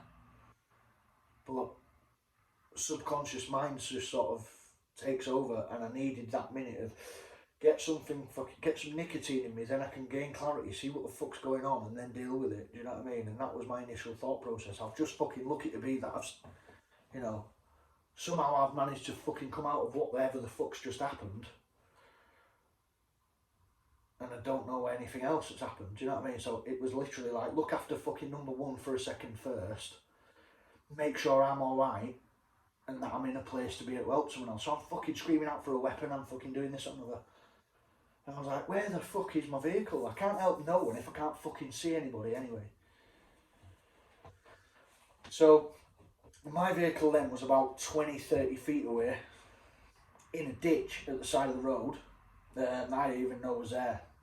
Right, well obviously I'd seen it when we were patrolling down, but by the side of the wall there was a ditch, and my vehicle had been blown up, and as it had gone up it had flipped over twice and landed upside down. Bear in mind it's an open top Land Rover with a slim roll cage that's probably only about 1.5 inches thick, a thin roll cage that just goes over the middle there, and that's it. The rest of it's fucking open top, bar the cupola at the back, what I was in.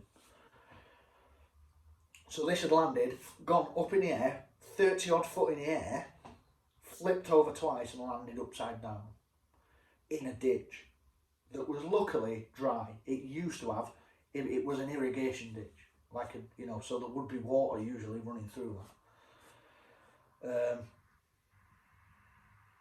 So I spotted the vehicle. I saw the fucking wheels sticking up from the top of the fucking thing, and as I sort of looked over, I was like, fuck, it's there. So I ran over straight away, and there was already a couple of guys that had managed to get over to that vehicle. 2 guys had got over to that vehicle before me. Again, can't remember who it was now. Not a clue. I remember Louis was one, and there was somebody else as well. They'd managed to crawl in that vehicle and found out that my driver Goody was trapped upside down in the vehicle, and that's when I shit myself a little bit, and I was like, fuck, he's still inside it. So I remember crawling in, trying to crawl in the vehicle anyway. At first I was trying to crawl in the side, sort of as it was upside down. I went to try and crawl in through the commander's side to get to Goody, who was like on the, I can't fucking remember how it had fucking landed, but he was still under there anyway. And I remember trying to crawl through and just see if I could see him, but the space he was in was so tight, I couldn't see a fucking thing. And Diesel was pissing out all over, because obviously the engine block had been ripped out and thrown that way. Like the fuel lines had been severed. So with it being upside down like that, and him under there, the fuel tank is now sort of, what is usually obviously on the underneath, is now on the upside, and it's pissing fuel all over him, and he's fucking being literally waterboarded by fucking Diesel. So he's fucking glugging and blubbering and I was like, what the fuck?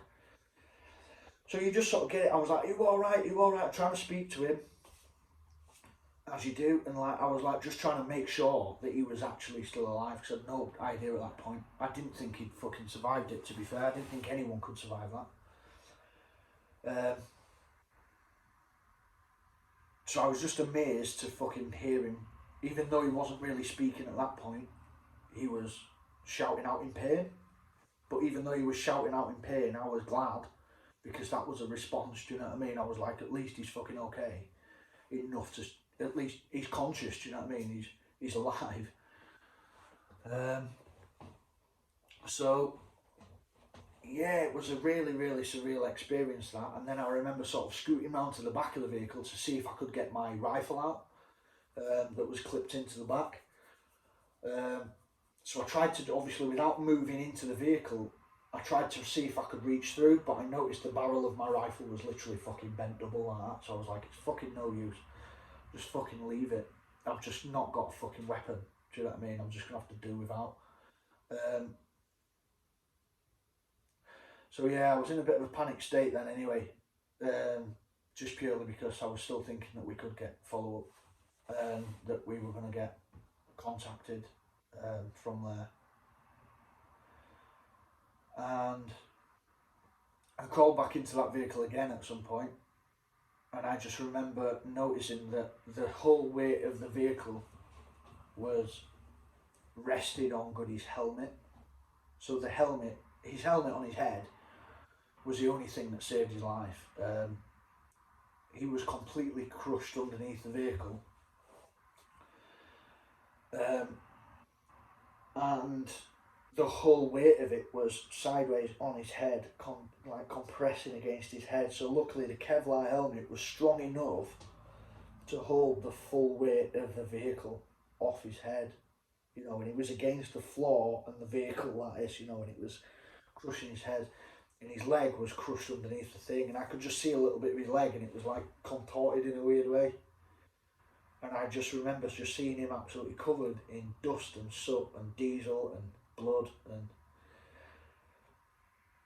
it's like, we fucking, what do you do? Like, obviously we need to get him out. But people by that point then were sort of trying to pull me away. I was trained as a medic at that point anyway, and I was trying to get in there to help him. But the fact of the matter is, there were more experienced medics on that patrol than me. I was pretty much a brand new team medic at that point. On my first tour, I'd only been out there 3 months. This would have been the first real life situation that I would have had to deal with as a medic. Where there's other guys that had served out in Iraq and stuff like that previous, who'd had a lot more medical experience than me, who'd been team medics a lot longer, were the ones that said, you need to step aside, let us get in there. And I was like, fair play, fair crack, because trying to deal with that when I'd just been in it myself, I still wasn't with it enough.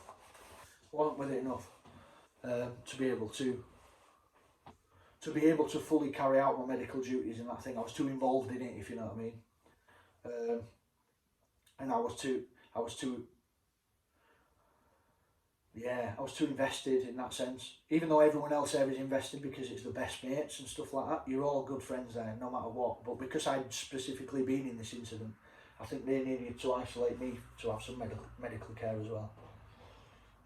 I needed to get looked at for secondary injuries and stuff like that. I was clearly in shock. I was now wandering around the fucking place, you know, trying to help people. Probably now thinking back, ultimately just getting in the way a little bit, really. So I decided to take a little bit of a back seat. I went over to go find any other casualties, to be fair, at that point. I was like, Goody is the main focus. Let's get the experienced medics over with him. So I went off the other side of the track, heard screaming from the other side of the track. Just someone shouting, get me the fuck out of here, get me the fuck out of here.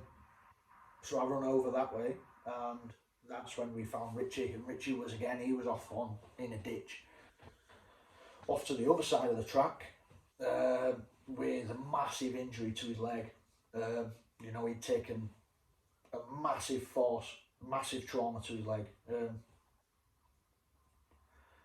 So I ran over there, and one of the other guys anyway, Brownie and somebody else, I can't remember again now who was with him, but Brownie and somebody else was already with him, just trying to comfort him at that time, trying to do some basic first aid on him at that point, and looking at getting tourniquets on, that kind of stuff, because his leg was pretty smashed up at that point. It was facing the wrong direction. It was turned all up on itself. It was literally like not even, barely even, barely even hanging on. So I was like, just that, the only thing I could do at that point. I was like, Brownie's a medic as well. He's again another experienced medic. Was already with him, and I was just like, Richie, like, I just fucking hope you're all right, mate. I hope you're all right. I hope you're all right. You know, you're gonna be fine. And just, I think in situations like that, we were trying to crack jokes and stuff as well, and like taking a piss out of his football team and stuff like that. Anyway, I think it's Tottenham who he supported, and we were just, he'll kill me if I got that one. But yeah, I'm just trying to take the piss, really, to try and, it's just how you cope with it. So just cracking jokes, even in a more serious situation like that, you don't want someone to be fucking concentrating on what's just happened. You want them to look away from it, don't look at it, and I'm going to take the piss out of you to take your mind off it. So that was a mentality there. So yeah, that was basically one of those then. Anyway, I was like, Richie's in good hands at least anyway. He's got a couple of medics with him there. And now we need to try and figure out how to solve the problem of this vehicle with Goody trapped underneath it. So that was then a case of, do we try and lift it ourselves? So we got a load of manpower together, and we tried to lift. We tried to roll the vehicle manually, just by hand, just trying to fucking pick the whole thing up. But obviously with the amount that it weighs, even with, I think it was like 10, 15, 20 guys on it, there was no way that we were shifting that vehicle. There's no way we could lift it, and every single time we moved it even an inch, like Goody was screaming in pain. So it was like, if we get this wrong while we're trying to fucking lift this, we're gonna kill him. So we were stuck. We were stuck. We didn't know what to do. So it was that sort of moment of realisation. I was like, the longer he's under here, the less chance he's got of surviving.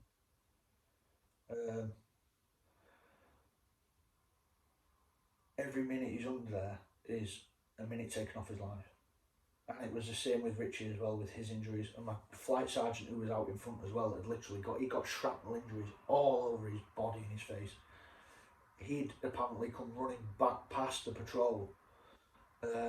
Once it had hit him, he took the brunt of the shrapnel from the engine block exploding, and it took all that to the face.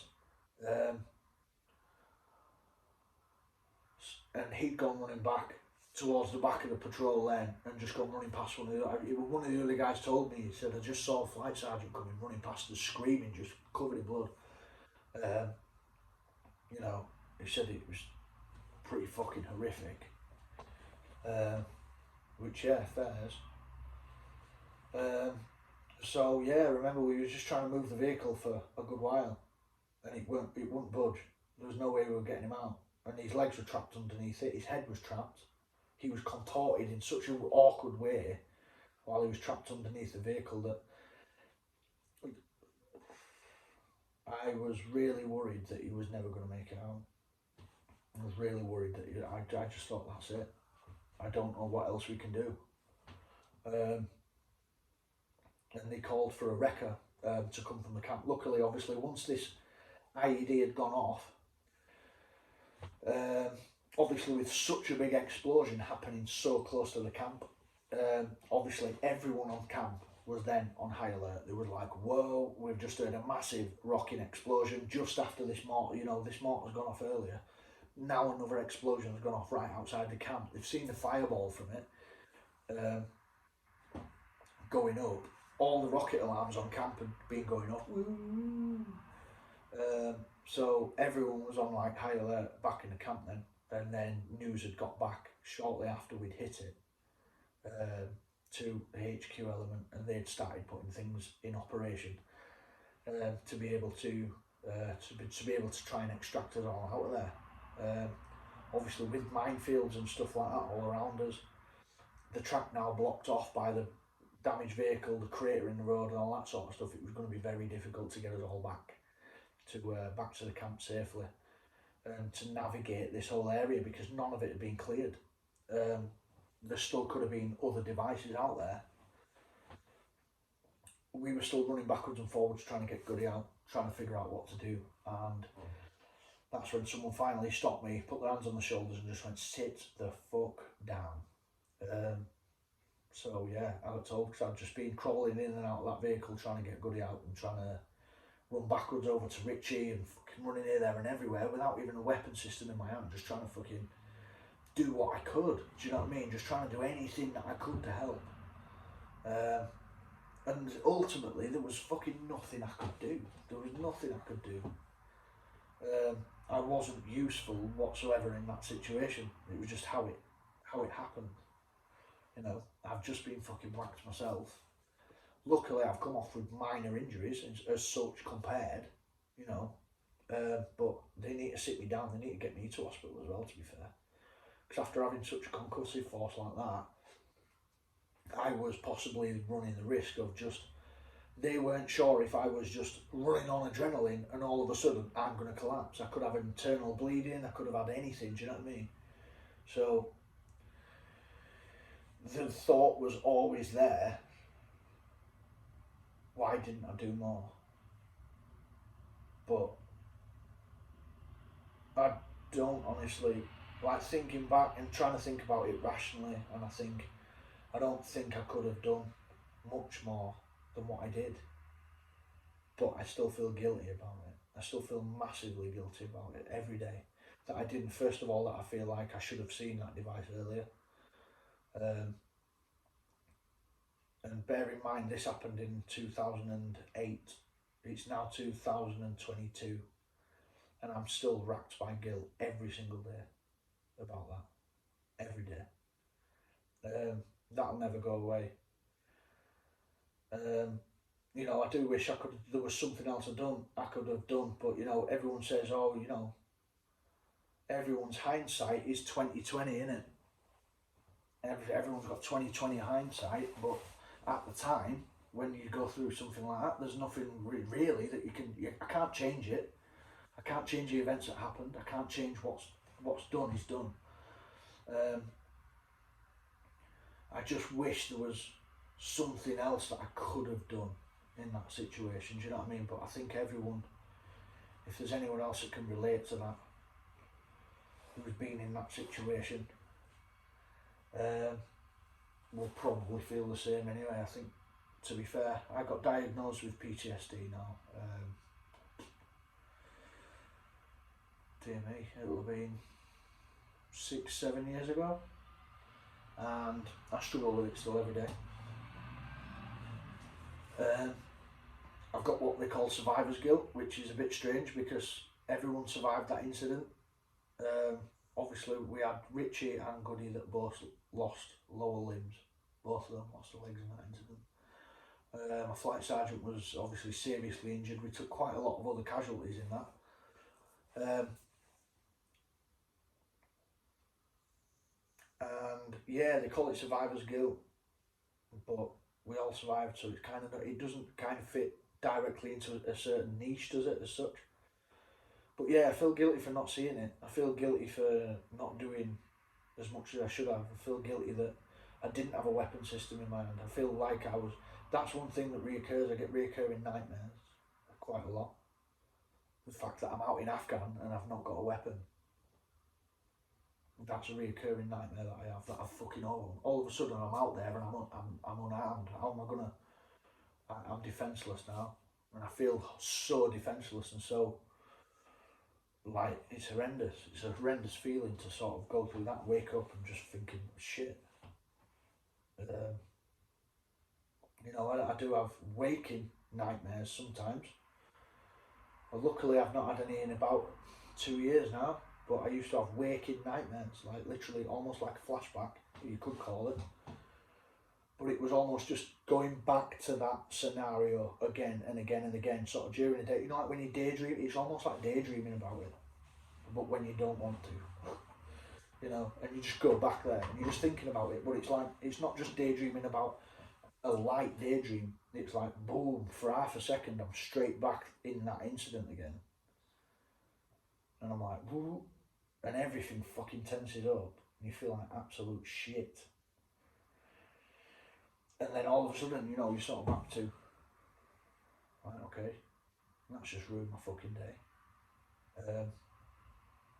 And then you carry that around all day. So I can go all day sometimes, days and days and days thinking about it.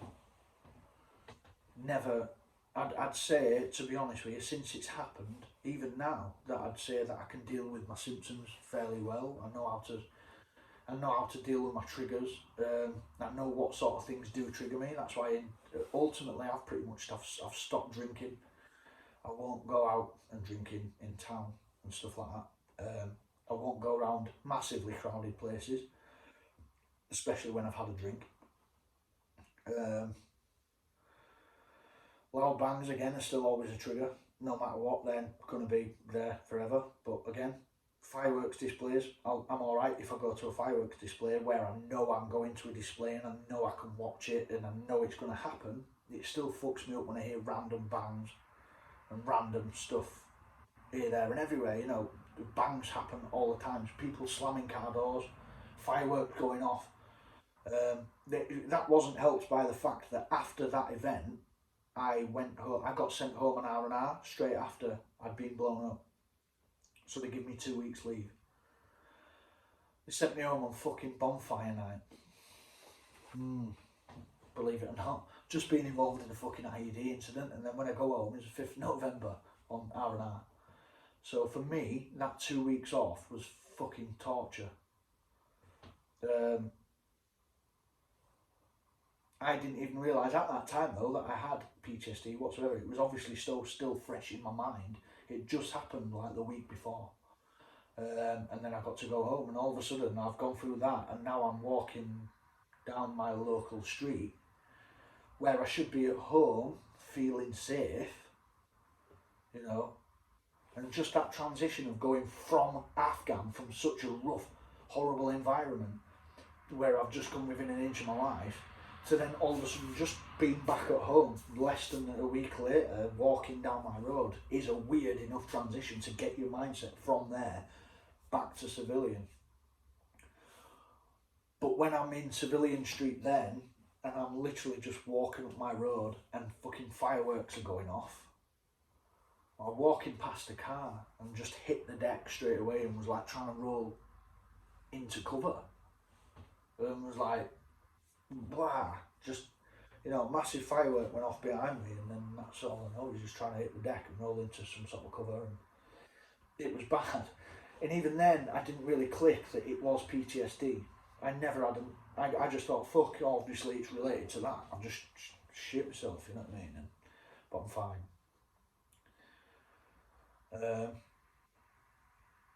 Back in that incident though, it took us a good 4, 5, 6 hours to get Goody out and evacuated back. He had to be airlifted out, he had to get a massive wrecker out. And I think they got the Americans out for him because they were the only ones that would dare land anywhere near us, because we hadn't the capability at that time with so many guys down, and the Obama team, the metal detecting guys, are all fucking out of action as well. We couldn't clear a helicopter landing site to get casualties extracted by the British. They need a clear place to land to get somebody out, and we couldn't provide that. So they were like, we can't get you. So we got left alone then. They went, no, we can't send a helicopter out until you've cleared this HLS. We will not land on until you have cleared that HLS. And they were saying backwards and forwards, we can't fucking clear a HLS. We cannot fucking clear one. It's pitch black. It's a minefield. All the fucking Valen guys are down. We've got fucking casualties here that are bleeding out and whatever else. And it's not doable. So they were like, well, we'll send someone if we can, but we need a HLS cleared. The Americans went, fuck it, we'll go in. So luckily they were there. Not knocking the MERT whatsoever. I've worked on the MERT. fucking amazing guys, but we do need a clear HLS to land on. That is one thing that we do need.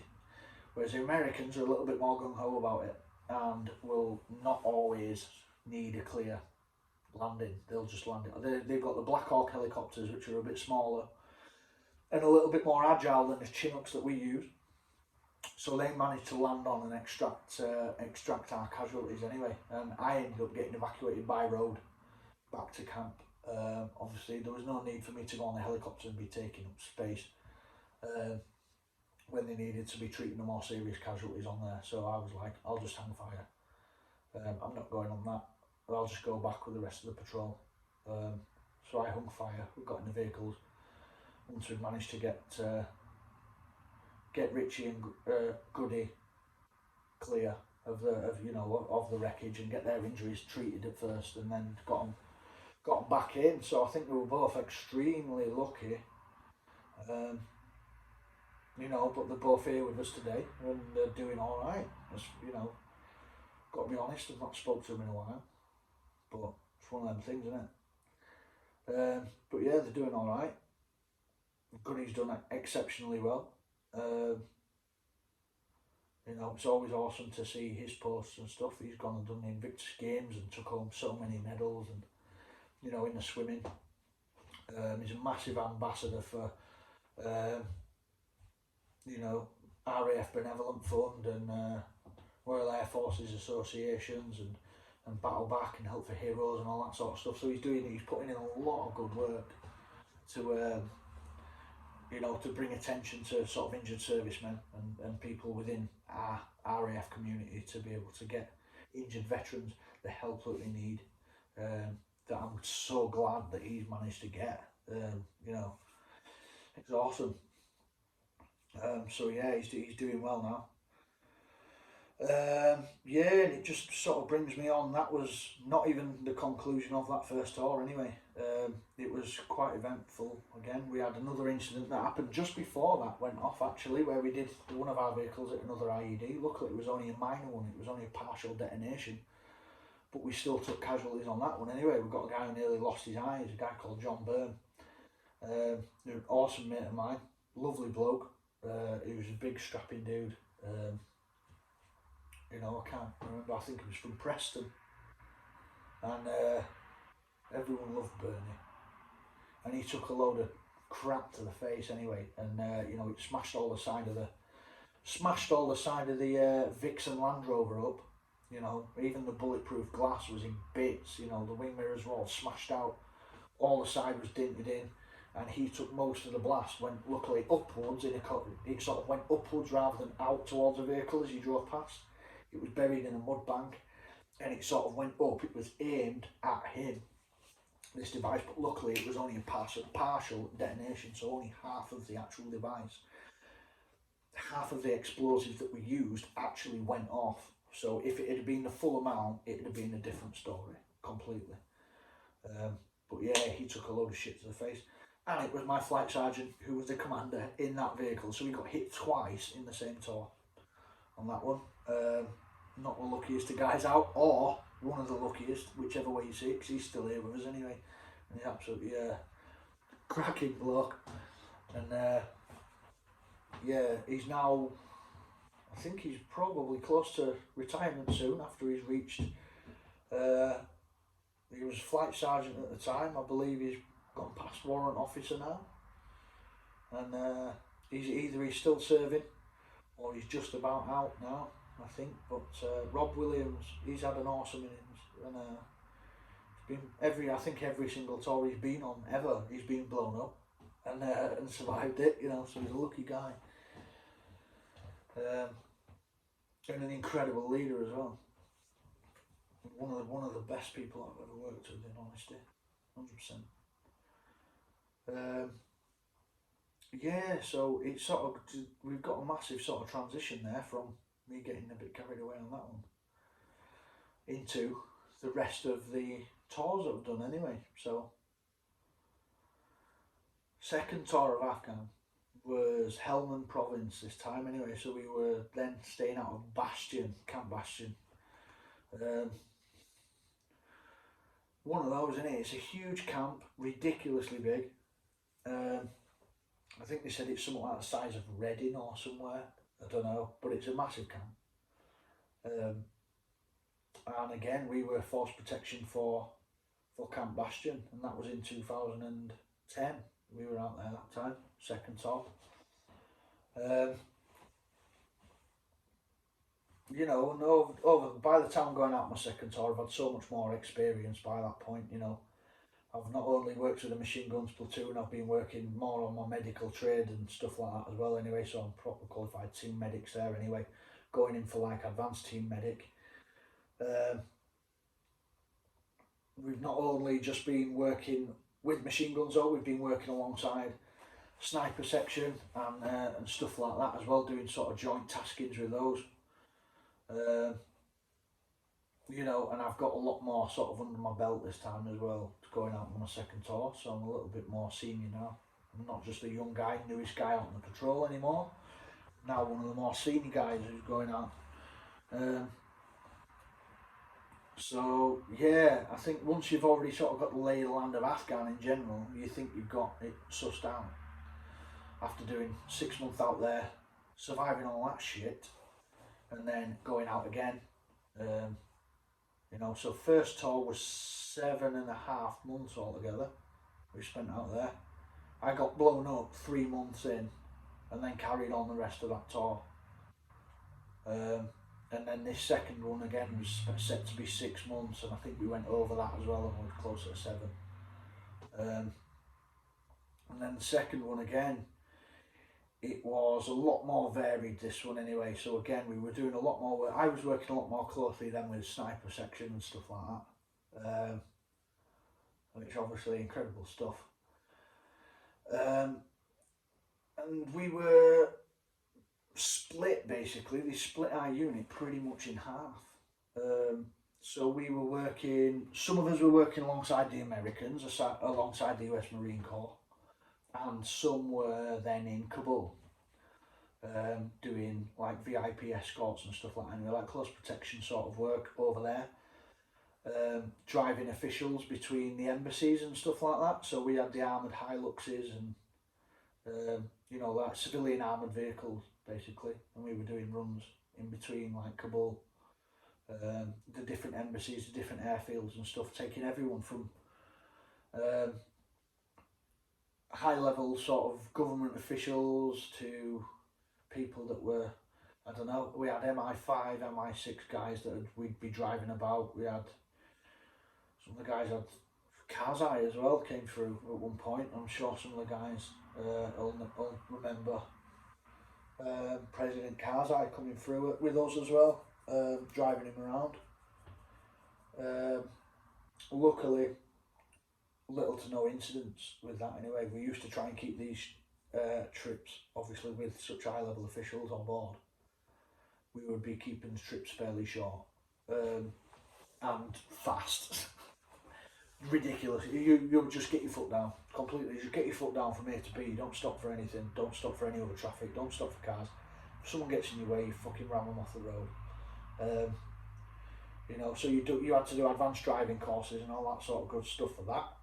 Evasive driving manoeuvres, learning how to transfer your clientele in between one vehicle to another if it got immobilised, by sort of creating doorways in between your vehicles and being able to channel them through that, so you had the protection and the cover of the bulletproof glass and the armour in the doors, you know. So there was all sorts of stuff that we had to do. It's pretty cool stuff to do. You know, I enjoyed that quite a lot. Just driving the big armoured Hiluxes was always a bonus. I used to quite love it being in them. You know, with a little carbine, and yeah, it was good. Rest of the time in Kabul was, as I say, that was the second half of my tour out there, was in Kabul. The rest of it was a lot of noddy stuff. We were staying at Camp Taipan, which is a small airfield just outside Kabul, but it was a very busy airfield. Luckily never came under that much attack. Kabul was fairly, at the time, although it was ridiculously dangerous right in the city centre. You know, and there was a lot of vehicle bombs, you know, a lot of car bombs and suicide IEDs and stuff like that at the time.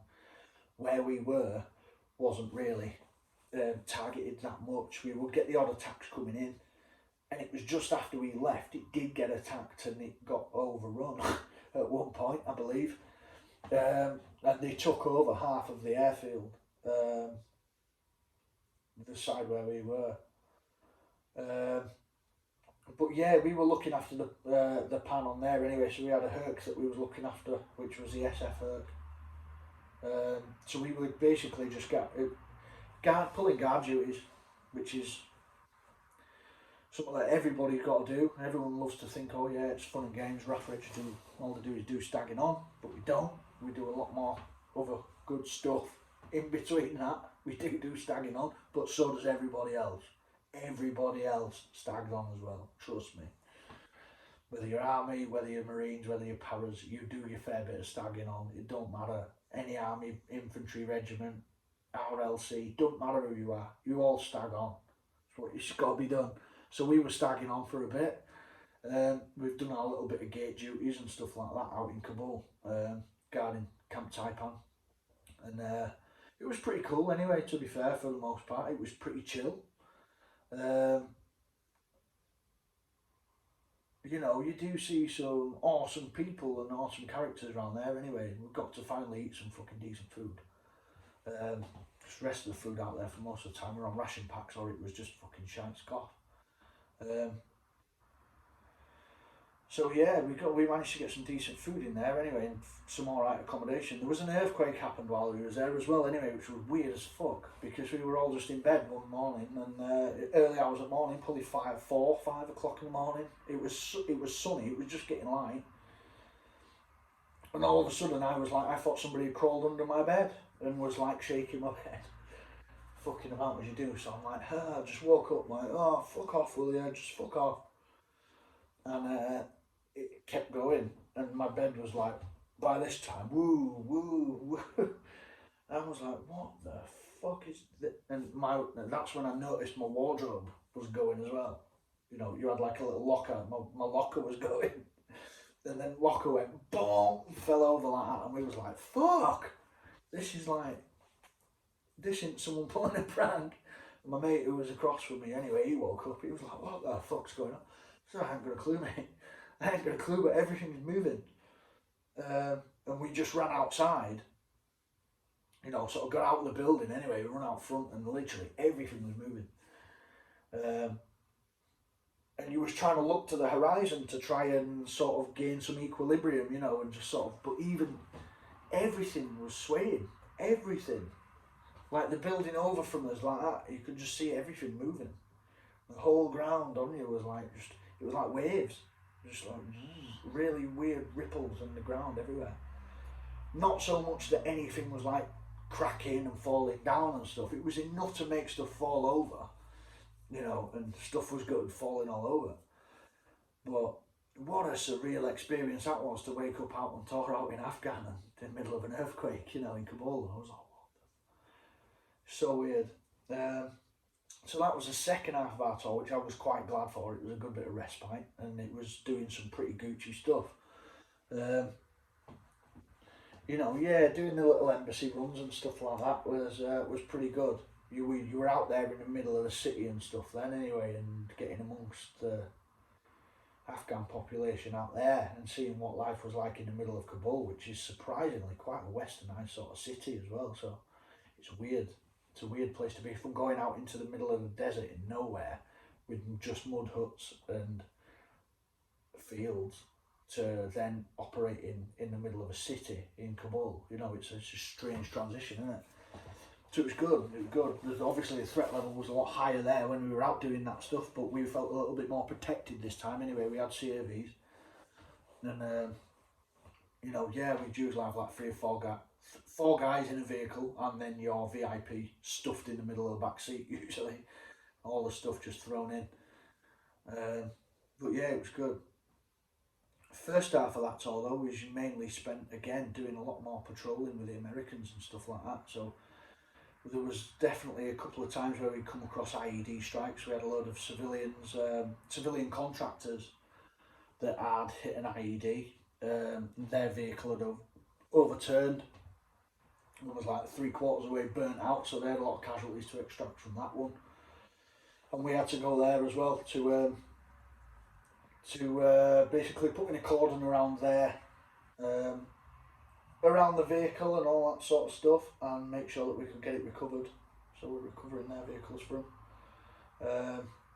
Dear me, we had the massive Panther's Claw offensive as well that was going in, pushing down into Helmand.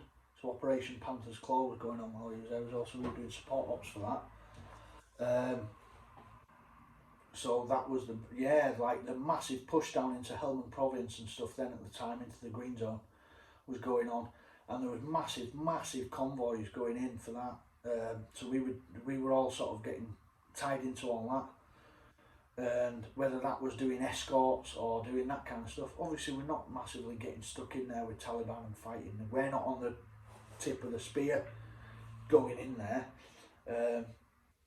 We did definitely have our ventures down into Helmand and that sort of stuff. You know, it's always an eye opener, that sort of stuff. When you do get to do stuff that is on that end of the spectrum, it's pretty cool. Not always what you'd wish for. Like I say, you've got to be careful what you wish for. We've wished for contacts and all that sort of stuff, and sometimes you wish you hadn't. So yeah, it was an interesting time anyway, down working out of Bastion and pushing along with the US Marine Corps down into Helmand and stuff like that. Anyway, that was always interesting. And then working again a lot more with more on the medical side of stuff. I was still obviously a machine gunner then as well, but then branching out to sniper section and mainly medical as well.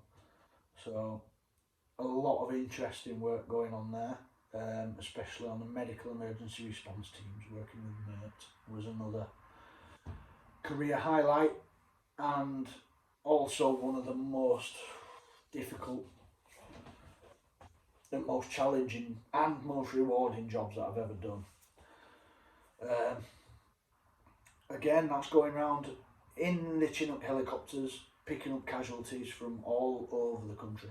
And that is not just Brits, it's Americans, it's all NATO troops and Afghans and Taliban and civilians and kids. We were on the move constantly with that. You just felt it was an insane workload. That's why you used to rotate through it a week at a time. You'd only really spend a week on it, and then you'd be off for a week, and then if you wanted to go back on, you could volunteer to go back on again for another week, and so on and so forth. So we did a few rotations round of that, and I volunteered myself a good couple of times for it, because I enjoyed the buzz of that. That was like getting proper stuck in.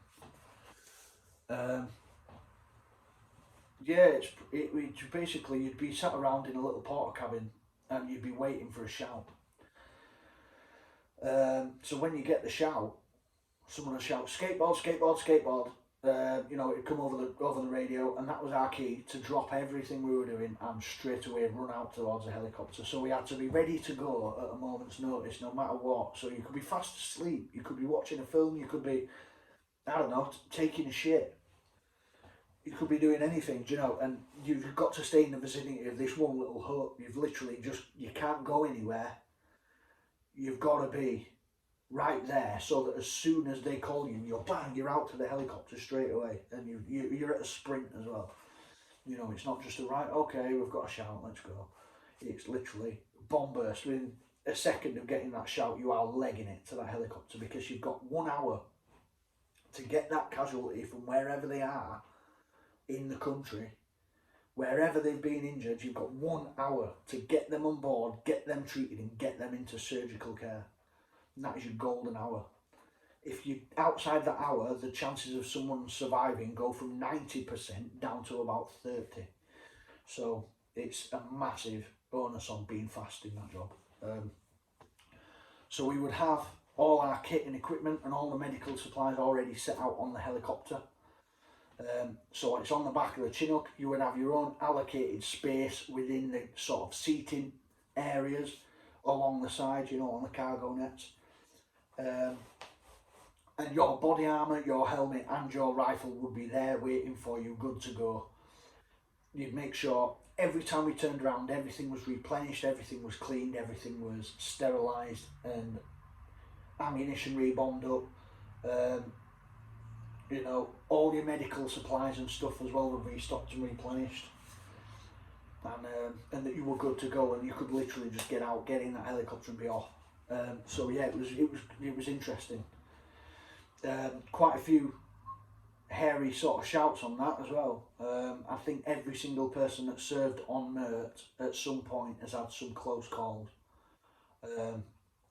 And it's not just a case of picking up one casualty.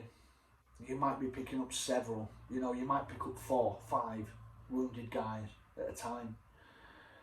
So you've got a whole hospital going on in the back of a moving helicopter, which is just utterly fucking insane, to be fair, to think that it can be done. So yeah, again, sort of going off anecdotal, spinning a bit, is just going on to another story when we've gone to go pick up casualties as well, and it was only the second call out, I think, that we've got. Run out to the helicopter, obviously adrenaline's firing, you're at full sprint, you're getting your kit on, and by the time you've barely even got your kit on, you've barely managed to run on, you throw your body armour on, you know, you're fastening that up, you're getting your headset on, you're getting your helmet on, and the helicopter's already in the air by then, you've not even sat down, do you know what I mean, and you're going. So you will be literally like nose down, tail up, fucking hoofing it across the desert to get to wherever this casualty is. 9 times out of 10 you don't even find out what the exact casualty is until you're at least halfway there anyway, because you'll get all the information you need coming through to you as you go, so that you're quicker. You're not waiting around for the information to get to you, you're prepping that while you're on your way there. So we would be having medics, you know, you've got at least 4 of us guys on the back anyway that are force protection for the aircraft and all qualified medics. Then you would have maybe another 2 medics in there as well, that were just RAF medics. That is their full-time trade. So we are medics as part of a team medic, but it's not necessarily it's not our whole job. We just do that as a part of, you know, it's another sort of string to our bow. These would be the full-time medics that do that as a career, you know. Then you would have doctors on there, you'd have anaesthetists, and you're talking the guys that are usually out on the MERT. Some of them are military, some of them are civilian, that have come from civilian hospitals in the UK to jump on the MERT because of their medical experience. We get the best in the country. The best, only the top qualified doctors, nurses, anaesthetists and that sort of stuff are the guys that are on MERT. We need the best people to deal with trauma. So it would usually, it consists of, you would have your pilot and co-pilot up the front, you would have a load master who is then on the side door of the Chinook, usually hanging out on a big Gatling gun. And then you would have a tail gunner as well anyway, who is, again, he's normally another load master as well on the tail. So you've got, I think, I'm sure there's a sergeant and an air load master, possibly. One's definitely higher ranked than the other, don't quote me on that. And they're responsible for everything that goes on in the back, and coordinating with the pilot, so they'll be leaning out of both doors for when stuff goes a bit, when you're landing and you get a brownout, they'll be responsible for letting the pilots know, who have only got limited visibility, when they're about to touch the wheels down on the floor. So they'll be hanging out of the back, side doors hanging out of the back, letting the pilot know what's going on around him, right? So that's their job, and it's their job to communicate with us what the pilots want to say, obviously, because they can't be shouting through, it's too loud. You can't hear a fucking thing on board them, it's just ridiculous.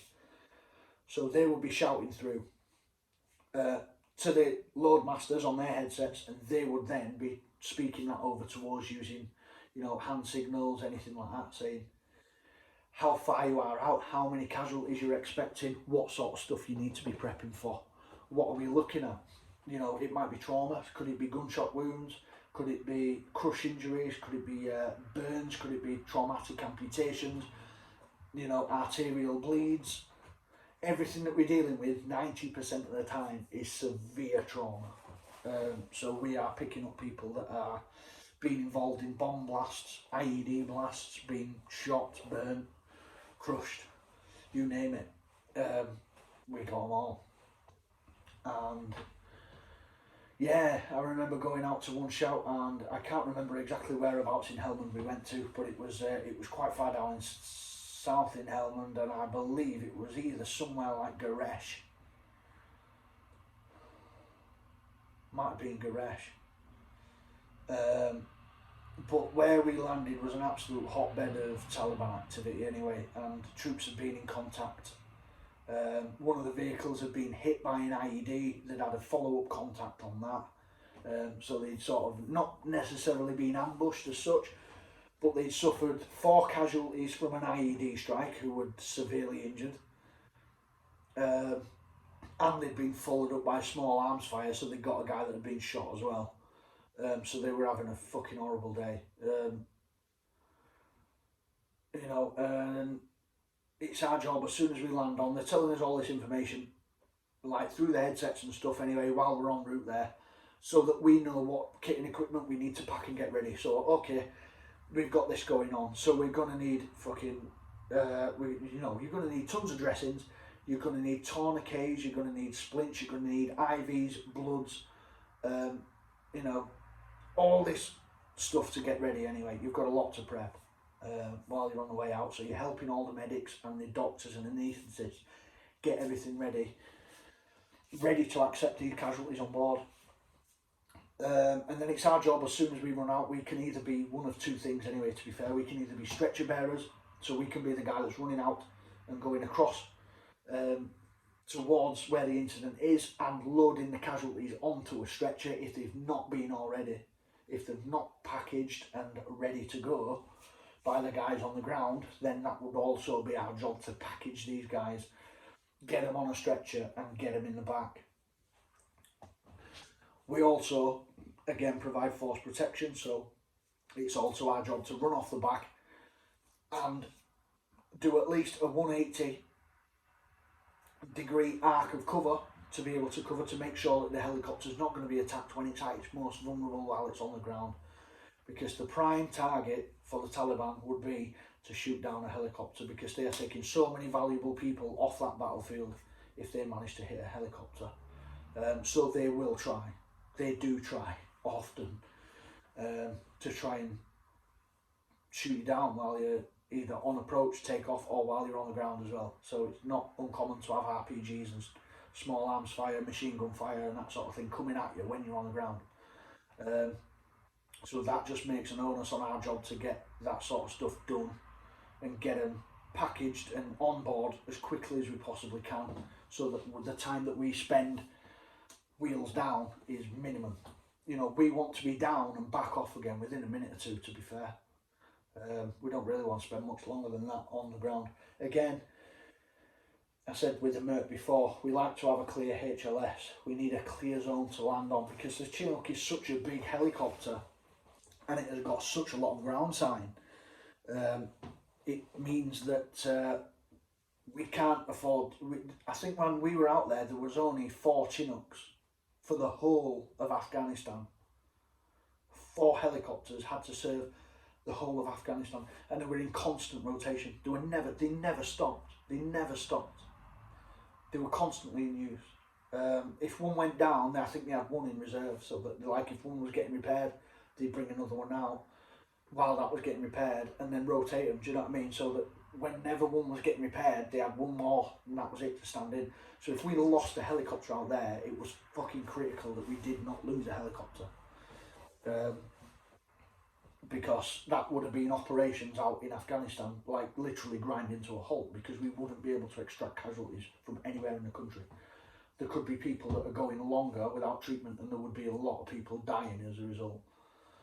So it was essential for us to make sure that we kept this helicopter serviceable, that we kept it running at absolute peak performance and took as little risk as possible while still having to push that envelope to get towards the casualties as fast as we possibly can and under whatever circumstances we can. Sometimes it would mean that you'd have a clear HLS, you'd often have guys on the ground who are the infantry guys, the guys, your paras and your marines and stuff like that, would 9 times out of 10 have sorted all these situations out before you get there. So they would have taken care of the casualty at first, they'd have had their own medics getting in there, their team medics would be in there and getting their tourniquets on and getting them bandaged up, getting them on a stretcher, and putting a space blanket over them or whatever it is, that they need to do to get this casualty stable and administer that basic first aid before we even get to them. So that should be done. We kind of expect that to be done. Any good infantryman will be on that like a plate of hot chips anyway. We'll just get that done. That's second nature. Do you know what I mean? It's their buddies at the end of the day. They're going to look after them. They're going to jump straight in and get on it. So you don't even have to fret about that. 9 times out of 10 you can get there. That casualty's life is already fairly stable. They've stabilised him enough, to get him on board. But there's obviously times if you've got mass casualty events, which again happen, where this just can't take place. They've either not got the manpower, they've not got the thingy, they've been pinned down, or they've got guys that they've tried to extract them out of burning vehicles and all sorts of stuff that can go wrong. That you can imagine, anything that can go wrong will go wrong. So there has definitely been times when we were on Mert where we've got there and we've arrived to an absolute clusterfuck. Where there's people not knowing what's going on, people running around like headless chickens. That's not necessarily with British or American forces in particular, but there's a lot of other nationalities that are out there that are on the ground as well that don't have the operational experience that the Brits and the Americans have got, and don't necessarily have the TTPs to be able to deal with stuff the way that we do and as effectively as we do in these situations. So we've arrived there before anyway, where there's casualties that they've been sort of basically taken care of, but there's still an awful long way to go. So we've had guys in the back, there's severe burns and stuff like that anyway, where they've been packaged up but they've not even bothered to try and do anything whatsoever for the burns. So we can get in and the guys are still smouldering on the back of the plane. Some horrible situations where I've gone to go pick somebody up by the stretcher, I've literally just gone to move their leg and everything's just come off the bone. Like that, like just taking it off a overcooked chicken wing, just comes off. Shit like that happens. Numerous gunshot wounds obviously that we've had to deal with, where you're not just bandaging people up, you're sometimes having to get hands on in there,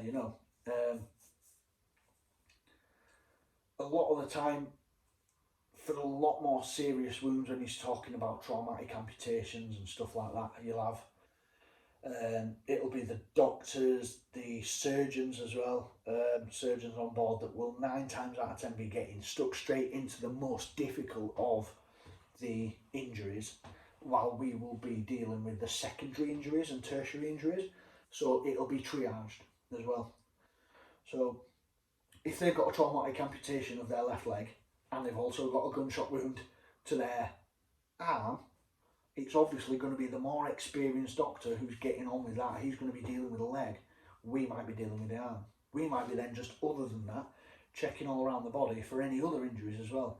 Cutting clothes off, ferrying stuff backwards and forwards, getting blood, getting your hemoglobin and all that sort of stuff as well. It's like a weird yellow bag that you've got, which you will be literally squeezing bloods into people. You'll be putting lines in and you will be squeezing bags and bags and bags of blood into people because they've lost so much.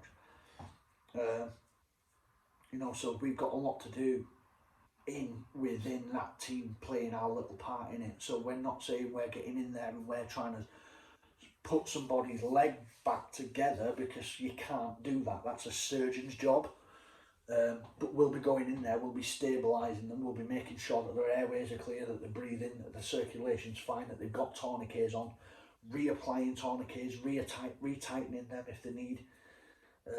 You know, we'll be administering bloods, we'll be putting in IVs,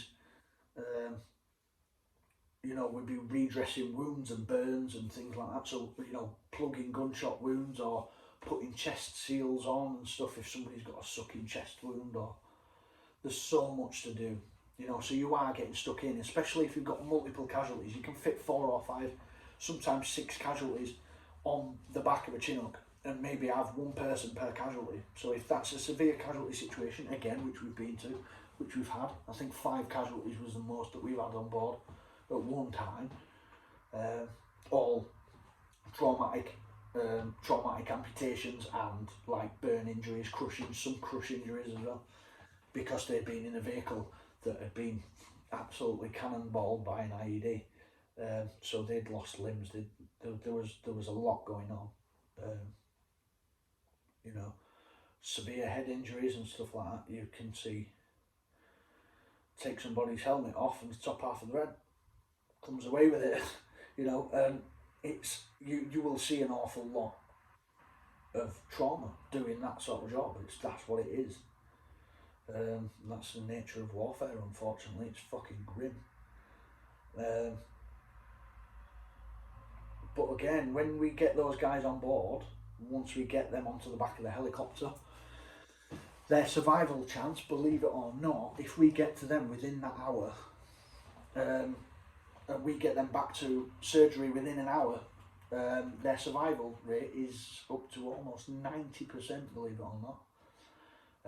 Obviously, every single second when you're doing that job counts. Every single second counts, because that's somebody, you know, that's somebody's son, that's somebody's brother, that's these guys on the ground, that's their best mates, that's their brothers.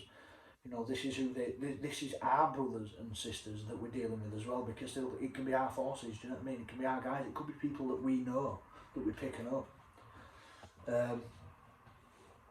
So it's, but we don't discriminate either. You pick up absolutely anybody. If an Afghan national's been injured in a crossfire between, you know, Taliban forces and another unit, and he's so happened to try and get across, he's caught around, then we'll pick that guy up. He's a civilian, he's getting treated just the same as we would any other of our forces. Even for the cases when you do get Taliban that have been injured in a firefight, fighting against British forces, they could have essentially, let's not beat around the bush, they could have killed one of our forces, one of our guys, and then one of our guys has shot him, but he's not died. So he's just gone man down. So let's say the Taliban withdraw from that position and leave him there, and he's suffering. Guess what? He's getting exactly the same treatment as what any of our guys would get. Exactly the same treatment. We're not going to treat him any differently. He's an injured casualty of war. So it doesn't matter what nationality we're from, where you're from, doesn't matter. We will pick you up, we will get you right, we'll treat you. You know, so that's the thing, you've got to be impartial, even though there's a lot of guys out there who are like, how the hell can you pick up Taliban fighters? How can you, you know, treat them guys after what they've done, or if you know what they've done? 9 times out of 10 we don't even know what they've done. We don't even know, because we don't get the ins and outs of that. We get to know about their injuries, and that's it. That's all we're focused on. So we get them treated, we'll get them back to a hospital, because the hospitals out even in Kabul, you know, but any of the other outlying hospitals, if these guys were to go back to any old hospital out in Afghan, the survival rates are almost nil due to infection rates out there at the minute, because it just everything, they can go in there with a gunshot wound and that'll get infected and it'll be terminal, and they won't make it past a couple of months. It might be a couple of months later that they can get gangrene, or, you know, it's horrible. So at least we provide the best care, we provide the best facilities that we've got anywhere in the world. And that was literally world leading. We had all the world leading best surgeons, doctors, anaesthetists, nurses. You know, everyone who's out there is at the absolute top of their game, because that's where they are needed most. So civilian doctors would volunteer to come out to Afghanistan on, like, I think a month or 2 month rotation, sometimes 3 months as well, stay out there for 3 months at a time, and then go out and see the worst, deal with the worst trauma cases and the most volume of trauma cases that you could experience anywhere in the world, and then just go back to the normal civilian life and go back to working in, I don't know, Leeds General Infirmary or St James's or wherever, your normal hospitals. They'll be back out just doing a normal job then. And then they might volunteer again a couple of years later and be back out again, back on front lines. You know, so it's a crazy world. It's a crazy world that they can do that. But it's the best. Yeah, it's one of the best jobs that I've ever done, without a doubt. And even though we only did it in short stints, it's still one of the most fascinating things. And to be honest though, I'm not going to lie, it does affect you quite a bit if you're not. Everyone takes stuff like that differently, you know. And I thought I'd never be affected by stuff that I've seen on that anyway, because it's sort of, you don't really realise, you know, at the time you're not bothered, you're not fazed by it at all. You're in work mode, your brain's switched off. You don't look at that person as I don't know. You've got to sort of detach yourself from the human side of that person for the duration of you getting your job done, because I look at that person like a resusciani doll, and that's the only way that I can do it. I switch off from his, right, you know. Yes, obviously I'm aware he's, like, say, a British soldier, and I know exactly what regiment he's in, and I can see his tattoos and what they mean to him. Yes, obviously that goes in, you do understand that, but for the sake of looking at them from a medical perspective, I'm not thinking about that right there and then. I'm just looking at what injuries he's got there and then. What can I do to get to treat it? I am switched off completely to you as a person, right? And that's the only way you can switch yourself off from, oh, well, what if he's got kids? What if he's got a missus? What if he don't make it? What if he, you know, he don't survive? And how's his life going to be for the rest of his life when he's living in, you know, if he's got to be in a wheelchair for the rest of his life, or if he's going to have prosthetics, you know, he's got all these burns or whatever it is, you know. You can't think too much about that, otherwise you just won't be able to do your job. You just would not be able to do it. So you've got to switch off. You've got to distance yourself from it for the duration. And then later on, that's when you can all get back. Once you've dropped that casualty off, you've got them in to, you know, you've got back, you've landed down, you've got them off the back, they're into surgery, rushed into the roll through hospital. You go back, 9 times out of 10, you're taking your uniform off and it's going straight in a chuffing burn bag, because it'll be unwearable. It'll be covered in claret and it's no good. You burn it. Go get another set of uniform. You know, get yourself scrubbed down. Quick, you know, massive. Quick turn around again. Quick shower. You know, if you can. And then back into uniform. Back waiting for your next shout. But in that downtime, you're talking to each other, going, "Fucking hell, that was rough, wasn't it? You know, or whatever. Or what do you think about this person? Do you think he's going to be all right? I hope so. Blah blah blah, let's hope if we can check in, we'll see if we can check in with him in a couple of days' time or whatever."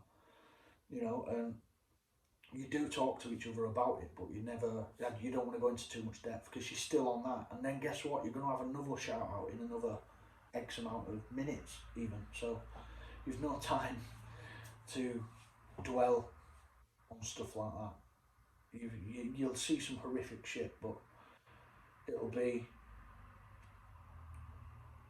one of those where it's when you get back from your tours completely and you wind down, all that adrenaline's worn off. Because out there, when you're doing you're running constantly on adrenaline dumps. You're going boom, boom, but everything's firing at the same time. Do you know what I mean?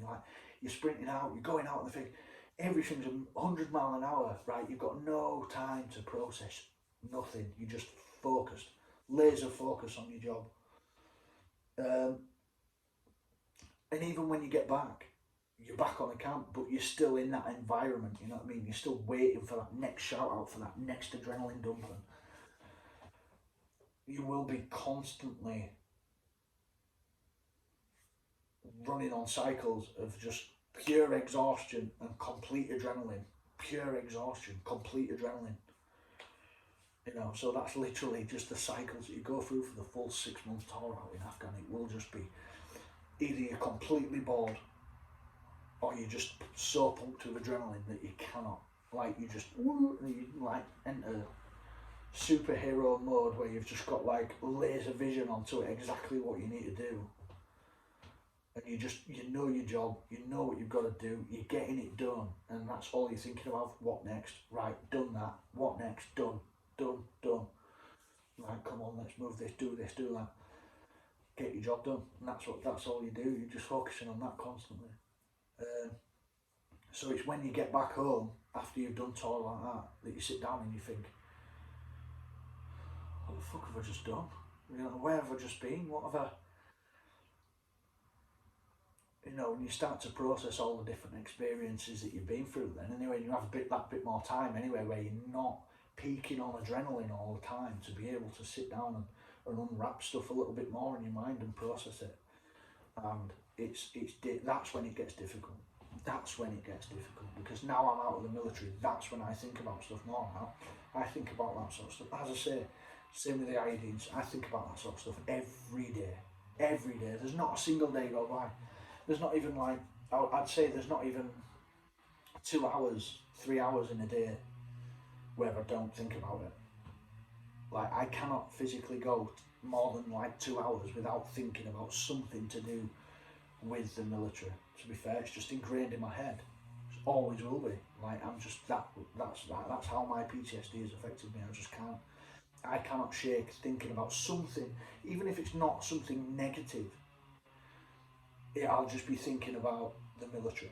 Do you know? It's just, I'll be thinking, like, I have dreams constantly that I'm back in and I'll be back doing what I was doing, but I just all of a sudden I'm my age now, and I don't really know what I'm doing because I've been out of the loop for that long. It's like if I just went and joined straight back up now and went in, and I'm like, I don't really know what I'm doing, Sergeant. Do you know what I mean? Or and it's so weird. I constantly have dreams that I want to join back up and I want to be back there and I want to be doing it again. You know, but then it's like in the dream I just don't know. I'm so disjointed and out of it and don't know what I'm doing, and it's worrying, and you know, I panic, and it's a strange one. And you can quite easily get wrapped up in that as well. It's quite easy for me to get distracted and wrapped up in this sort of mindset of replaying all the shit parts of Afghan and wanting to be back out there again, no matter what. Even though it was like, it can be really, really shit, you still want it. If someone said to me tomorrow, do you want to go back out there, I'd be like, yes, get me on that plane, I want to go straight back out there, I want to do it again. And everyone's like, why? And I don't know, but you find peace in how clear cut it is out there. It's black or white. You know what I mean? It's you live or you die, or you know, all the bullshit from normal life is stripped away. You don't have to worry about your bills. You don't have to worry about what so and so said to so and so. You don't have to worry about, you know, well, what am I going to have for my tea, or I don't know, have we got enough shopping in, and what's this going to do? I've got these bills to pay. None of that matters when you're out there. It's literally just you, your job in front of you. Get it done. That's it. You know, you don't have. So as much as it is a stressful job, then you've got a lot to do and you've got a lot to think about. You've got a lot on your shoulders. It's not stressful for anything else. It's clear. Everything else is clear cut. Everything else is washed out into the background, and it's just background. It's not even background noise. It doesn't even enter your head. So I love being out there, just for the fact of I knew what I was doing every day. I knew what I was doing. I had a purpose. I've got something to focus on. I've got a job to do. I've got to be able to do this, do it well, and then on to the next thing. Do you know what I mean? And even in your downtime, there's none of that bullshit part of everyday life. that drags people down. There's not that out there. You should sit there wishing you were at home a lot. Obviously, while you're out on ops, you can sit there in your downtime and think, what am I doing out here? What am I actually doing out here? You know, it's really like, am I really doing this? What have I done this for? You do have them moments. Everyone has them moments where you think this is shit, you know. But that's operations for you. When you get your boredom and your downtime and you miss home and you know you miss your girlfriend or your parents and your friends. Everyone does that. But it's not the bullshit's not there with it. You've not got somebody chimping in your ear. Well, you need to do this. You need to.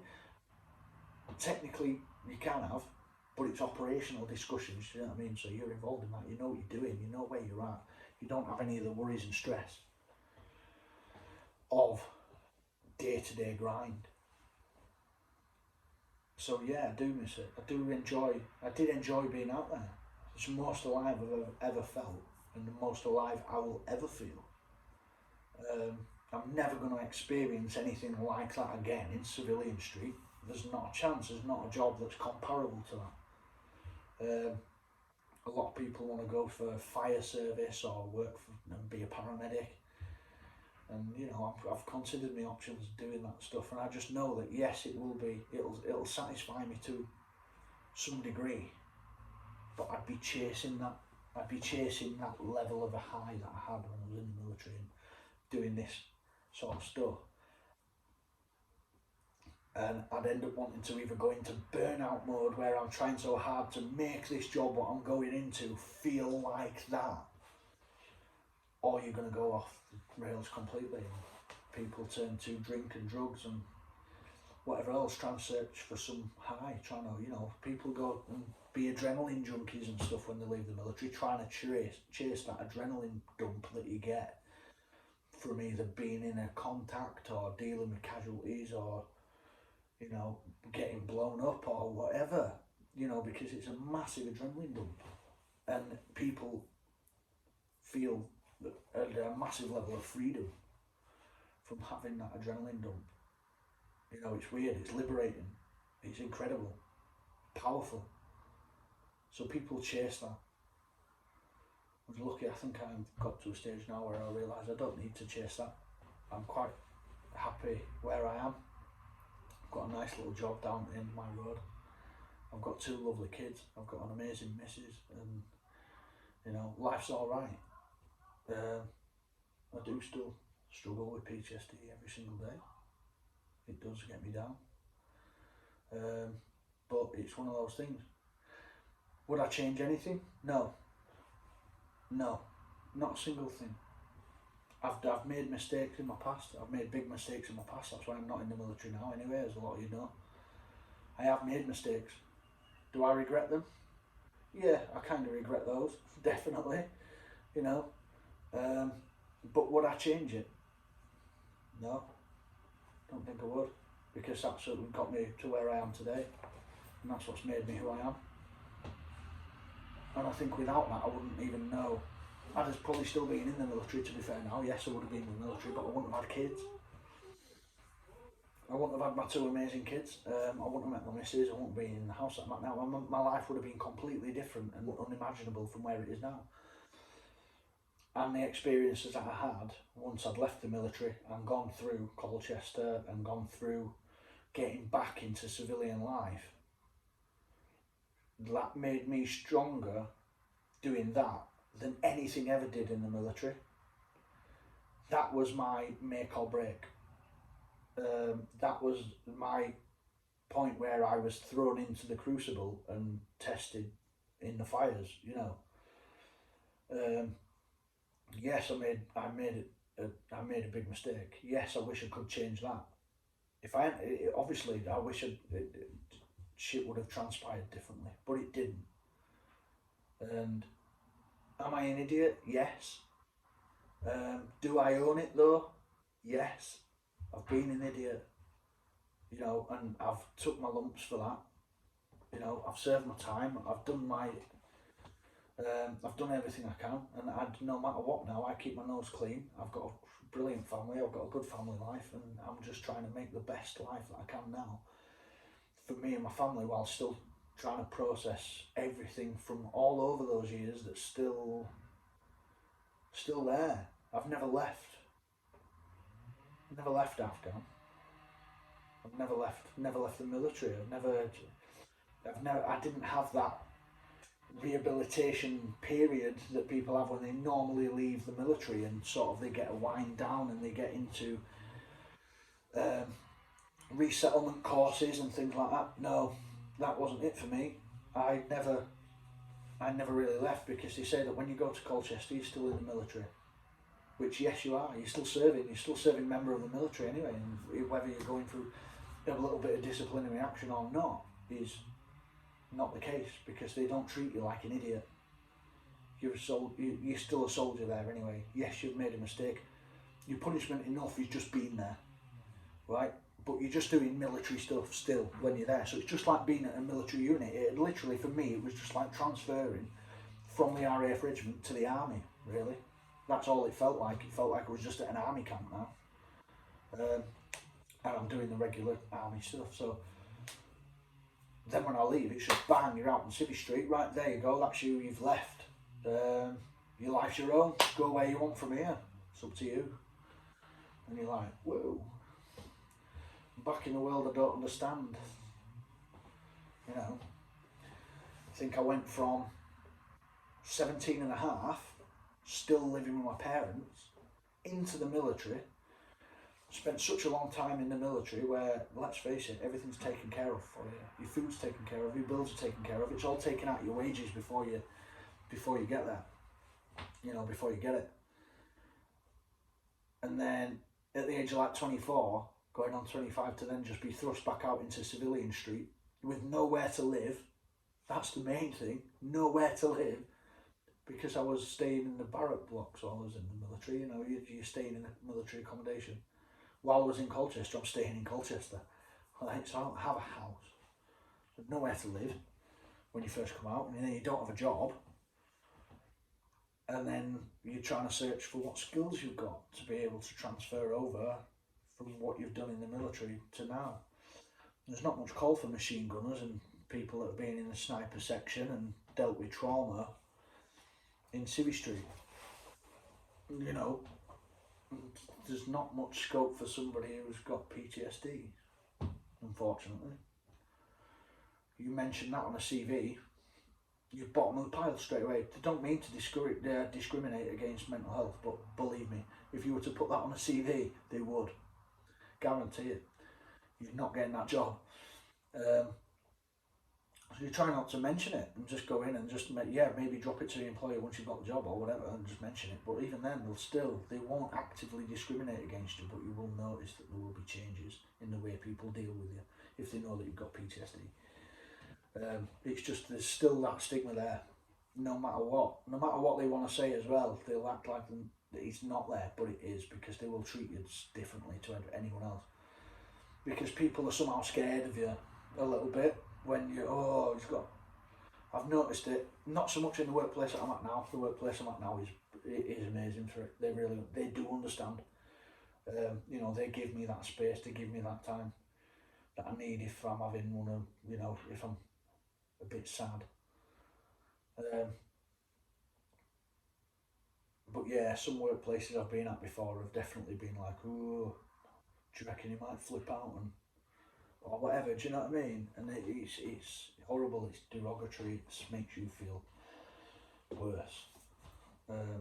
You know, like, am I some absolute chuffing monster now because I've got PTSD? People are treating me like they don't want to come near me or whatever, do you know?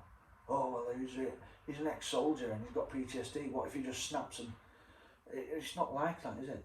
Do you know what I mean? I just get a bit sad, you know? And it's one of them, it's different for everyone, isn't it? And it is definitely more than just being a bit sad, without a doubt, because it's not even about the sadness aspect of it for me. It's the guilt. It's the constant replay of guilt that I deal with every day about all of the situations that I've faced, not in the military and around me leaving as well. You know, so I face a lot of guilt every day. And I just, yeah, look, there's a massive part of me that wants to turn back the clock and be back in, but I know I can't. I know I can't. But as my psychiatrist told me as well, he said, there's nothing we can do in terms of getting rid of your PTSD. It's not something you can be cured of. You cannot ever be cured of how it is.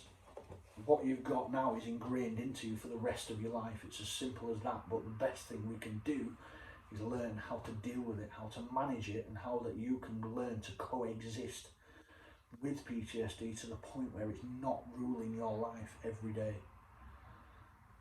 That you've got an independent life as of it, but it will always be a part of you. You can't just erase part of yourself. So yeah, so that's what it is. And to be fair, like just from going through different coping mechanisms, I have learned to cope with it day in, day out. I don't really have suicidal thoughts and stuff anymore like I used to when I first left. You know, which is always good. I don't feel the need to self-medicate anymore. I used to, without even consciously knowing it, I think I used to self-medicate with a lot with alcohol and yeah, I used to drink myself absolutely stupid from the moment when I got blown up by that IED out in Afghan. It changed my life forever. And straight away after that, I noticed that I become I was always like the class clown. I was the one who was always up for the banter, always up for a laugh, always taking the piss, always poking fun at everyone from corporals to sergeants to warrant officers to whoever crossed my path was gonna get some. Do you know what I mean? I was that guy. I was that guy who was always in the shit for being a comedian, right? And wanting to have a laugh, and to the point where I never even used to get bollocked anymore because people knew that's me, that's who I am, that's that funny guy, right, who will go up to a warrant officer when I'm the lowest rank going and go and take the piss out of a warrant officer to his face, right, and mimic his accent or, you know, take piss out of how he walks or whatever it is, do you know what I mean? And I'd do little comedy sketches and I would be that funny guy. You know, I would always be that one who raised morale and everyone was like, oh yeah, you know, I was just a class clown, but I loved it. And it wasn't like for the attention or anything, I just loved the fact that I was able to boost the morale of my lads whenever I wanted. If everyone was feeling shit, I would revel in the fact that I could make everyone feel better.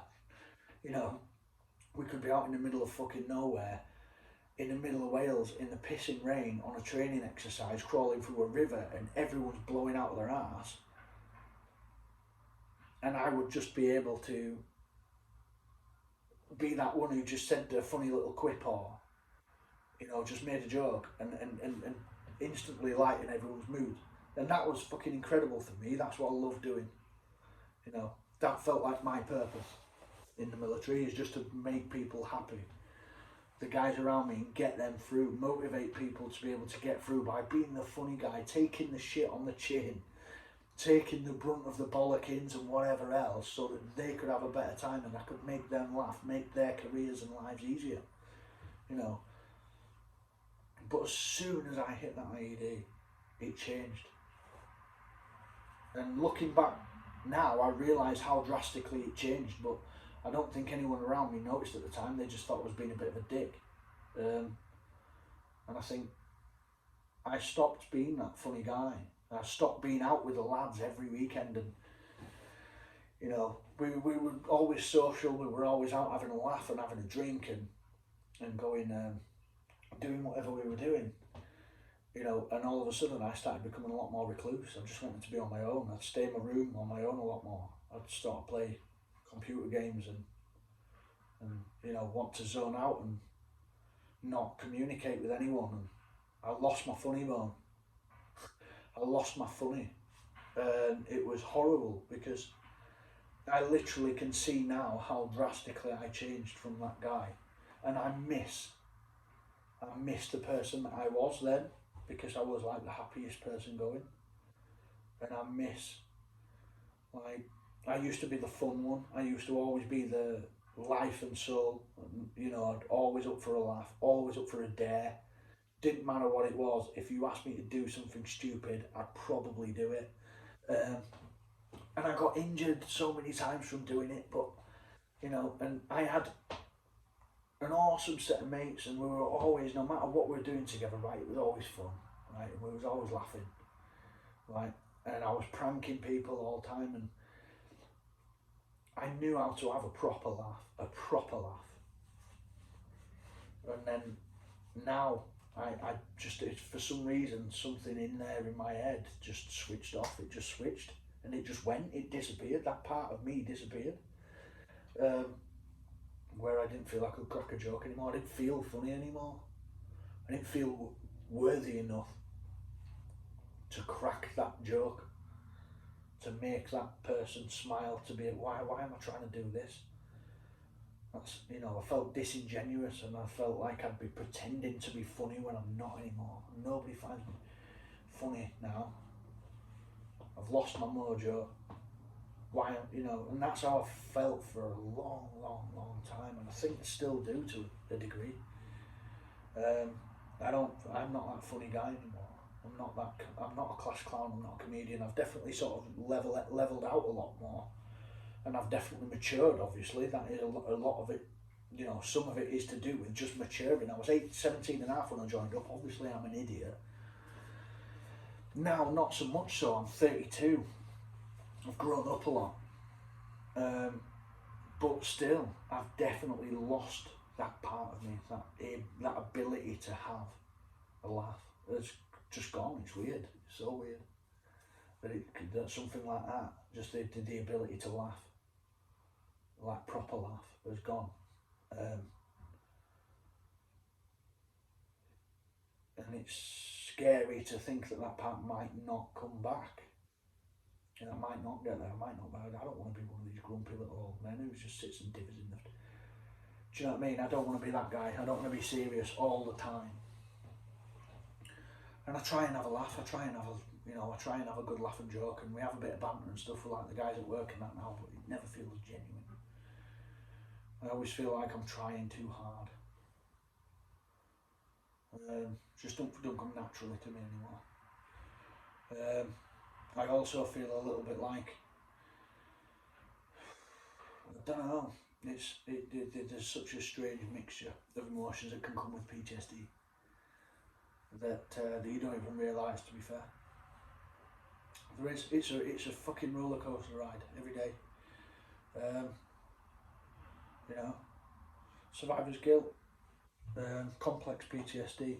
I used to obviously suffer a lot with like almost insomnia, and you know, and this and other. Obviously, I'm carrying injuries now as well. I've got fucking ridiculous knee injuries that just plagued me throughout my career after that incident. Back injuries, shoulder injuries, and stuff like that. You know, that have just never gone away, and that I'm going to have, and they're probably going to get worse over the course of my lifetime, to be fair. But there's nothing at all I can do about that. Trying to keep reasonably fit, keeping active and stuff like that, but that's as much as you can do with regards to that. It's just one of those things that you have got to learn to live with, to be fair. It's took its toll, you know, it's done its worst, and but I'm still here, I'm still standing, I'm still trying to give advice to people where I can anyway. If people wanted to join the military, I will say, do you know what, yes, go for it, if that's what you want to do. I believe if you believe you can, then you can. There's nothing that you can't do. You've just got to turn your mind to it. You know, would I advise it as a career to my kids and stuff like that? Probably not, but that's just preference now, really, in this day and age. As a career in itself, yes, because it's fantastic, the amount of opportunities that you get, the amount of education that you can get within the forces, the amount of courses you can go on, the amount of life skills that you will learn, the amount of knowledge that you will get, not just about subjects but about yourself, is next to none. You won't find that in any other workplace ever. No workplace will care for you like they do when you're in. When you are in there and you are involved in the military, they will give you everything that you want, to be fair. They will. They'll throw courses at you. They'll throw education at you. They'll throw all these different experiences into your ballpark for you to just knock it out.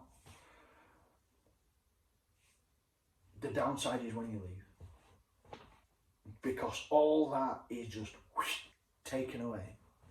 You don't get that support network anymore. That safety net that you've had in the military for so long, for so many years, all of a sudden is gone. If you fall, you're landing on your own arse. No one's going to catch you. No one's going to stand you back up on your feet anymore. And your CO is not going to pull you into the office if you've had a scrap on a weekend and say, right, you're in the shit, but did you win? If you won, off you go. If you lost, you're in the shit. That doesn't happen in Civvy Street. You get in a bother when you're out in Civvy Street, you're going to prison. Simple as that. There's no one there going to back you up. Your boss is not going to turn around and go, yeah, but did you win? You can keep your job if you want. Easy fuck. No one's going to do that. You know, you've not got that safety net. You've not got somebody there when you leave. Your CO will put up an umbrella over you if you get in the shit and you get in trouble while you're out on a piss on a weekend and you're on dust up. Your commanding officer will naturally try and deflect some of that crap away from you. If you mess up while you're out in Civvy Street, you say something wrong to somebody at work. In the military, I could have a dust up with a guy next to me, and we could scrap it out right there and then if we wanted to. Would we get in much shit? Probably not. Probably not, to be fair. You'd probably get, I don't know. If it was a fair do and you were having a fair scrap, you're probably not going to get in trouble at all, to be fair. They'll just go, it's right, we've sorted it out. You do that with your co-worker in work. You watch where you go. So you've got to realise there's just little things like that. Not that I'm going out and scrapping. You know, that's not a thing that I'd do.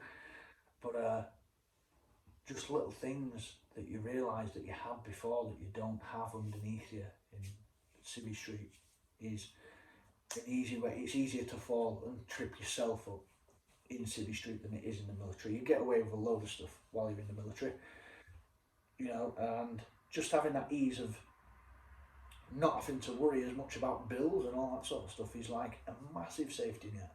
You never really have money issues, and if you do have money issues, they can sort it out for you. You know, if you're ever like, you spent all your money on beer in one weekend like we all used to do, oh dear, £1,000 has gone down the drain in one weekend out on a lash. Now you've got to go 3 weeks with zero money or minus numbers in your account. We've all been there. We've all done that at some point in the military career. It's a given. But you've got like support networks there, so you won't go hungry. You'll never miss a meal. You'll still get 3 square meals a day, 3 good meals a day. You know, and then whatever else in between. You'll have your mates there as well to be able to sort of bail you out, who always will as well. They'll go, oh, there's 20 quid, mate. Just bang that. Just gives it back whenever. You know. And then you can go out and they'll I don't know, mates will like go take you to cinemas and stuff. If you're skint and they want you to come out, they're going to pay for you to come out. Whereas your mates back in Civvy Street don't do stuff like that. They don't. You know. You've not got that network there. If you go, all right, I'm down on my ass, I'm skin, you know, I've no money. Anyone? No one. Ain't no one but you to pick yourself up off your own ass. So you better get yourself in order and not fuck up. Otherwise, there's no support network. You lose your house if you fuck up like that. You know, you're homeless then. So you've got a lot to think about. So yeah, so it's a different world compared. And to suddenly be thrust into that world when you leave the military is a weird one. But we are here, we are surviving, we are doing every day, we are dealing. You know, we're coping, we're getting by. Still got a smile on my face. Might be a goofy one at best of times, but we're getting there. It's, you know, I've had a fairly, it's been a good military career so far for what I did, for the 7 years that I did. It's not a short time, it's not a long time, it's just sort of, I was there, I did, you know, done my bit, and then you get out, don't you? So I've seen a lot of shit throughout that short 7 years. I've been through a lot of accidents. You know, I've had some amazing experiences, amazing times, seen some amazing places, met some incredible people, met some assholes as well. Um, you know, been to some places that I'd never want to go back to again in my life. Senny Bridge, no thank you. Um, Afghan, yes, probably would go back if it was peaceful. It was a beautiful country. Beautiful, beautiful, beautiful country. But so you know, you take the rough with the smooth. I had a good innings. Ultimately fucked it up. Paid the price. Learnt my lesson. Came back stronger. Came back wiser. And still here to tell you about it. So at least that is the main. That is the main. Because to be fair, if you'd have asked me that 5, 6 years ago, I don't think I'd make 32. So I'm quite glad I have. I'm here for my kids now anyway, and I've got reason to carry on. I've got reason to keep doing what I'm doing. I'm doing my music. It's obviously getting me through. Um, and yeah, as far as the military goes, I've enjoyed it. I won't change it. I'd do it all over again if I could. But anyway, that takes us to about the 3 hour mark, guys. That is pretty much wrapping up my military career and what I've been through. In a nutshell, it's hard to condense 7 years of experience down into, even though it is 3 hours, it's still not enough. And I hope it gives you all a little bit of insight into what I've managed to do in my career, what the career is like in itself, how it can affect you, how it's not all smooth sailing, just depending on what regiment you're in, how that just because you want to compare Army to Royal Air Force, to Navy, to whoever, but we've all had similar experiences. We've all been through the same sort of stuff. We've been through the mill. You never know what someone else is going through, so don't mock them. If you want to mock them to the face and take responsibility for your own action. Until then, peace out.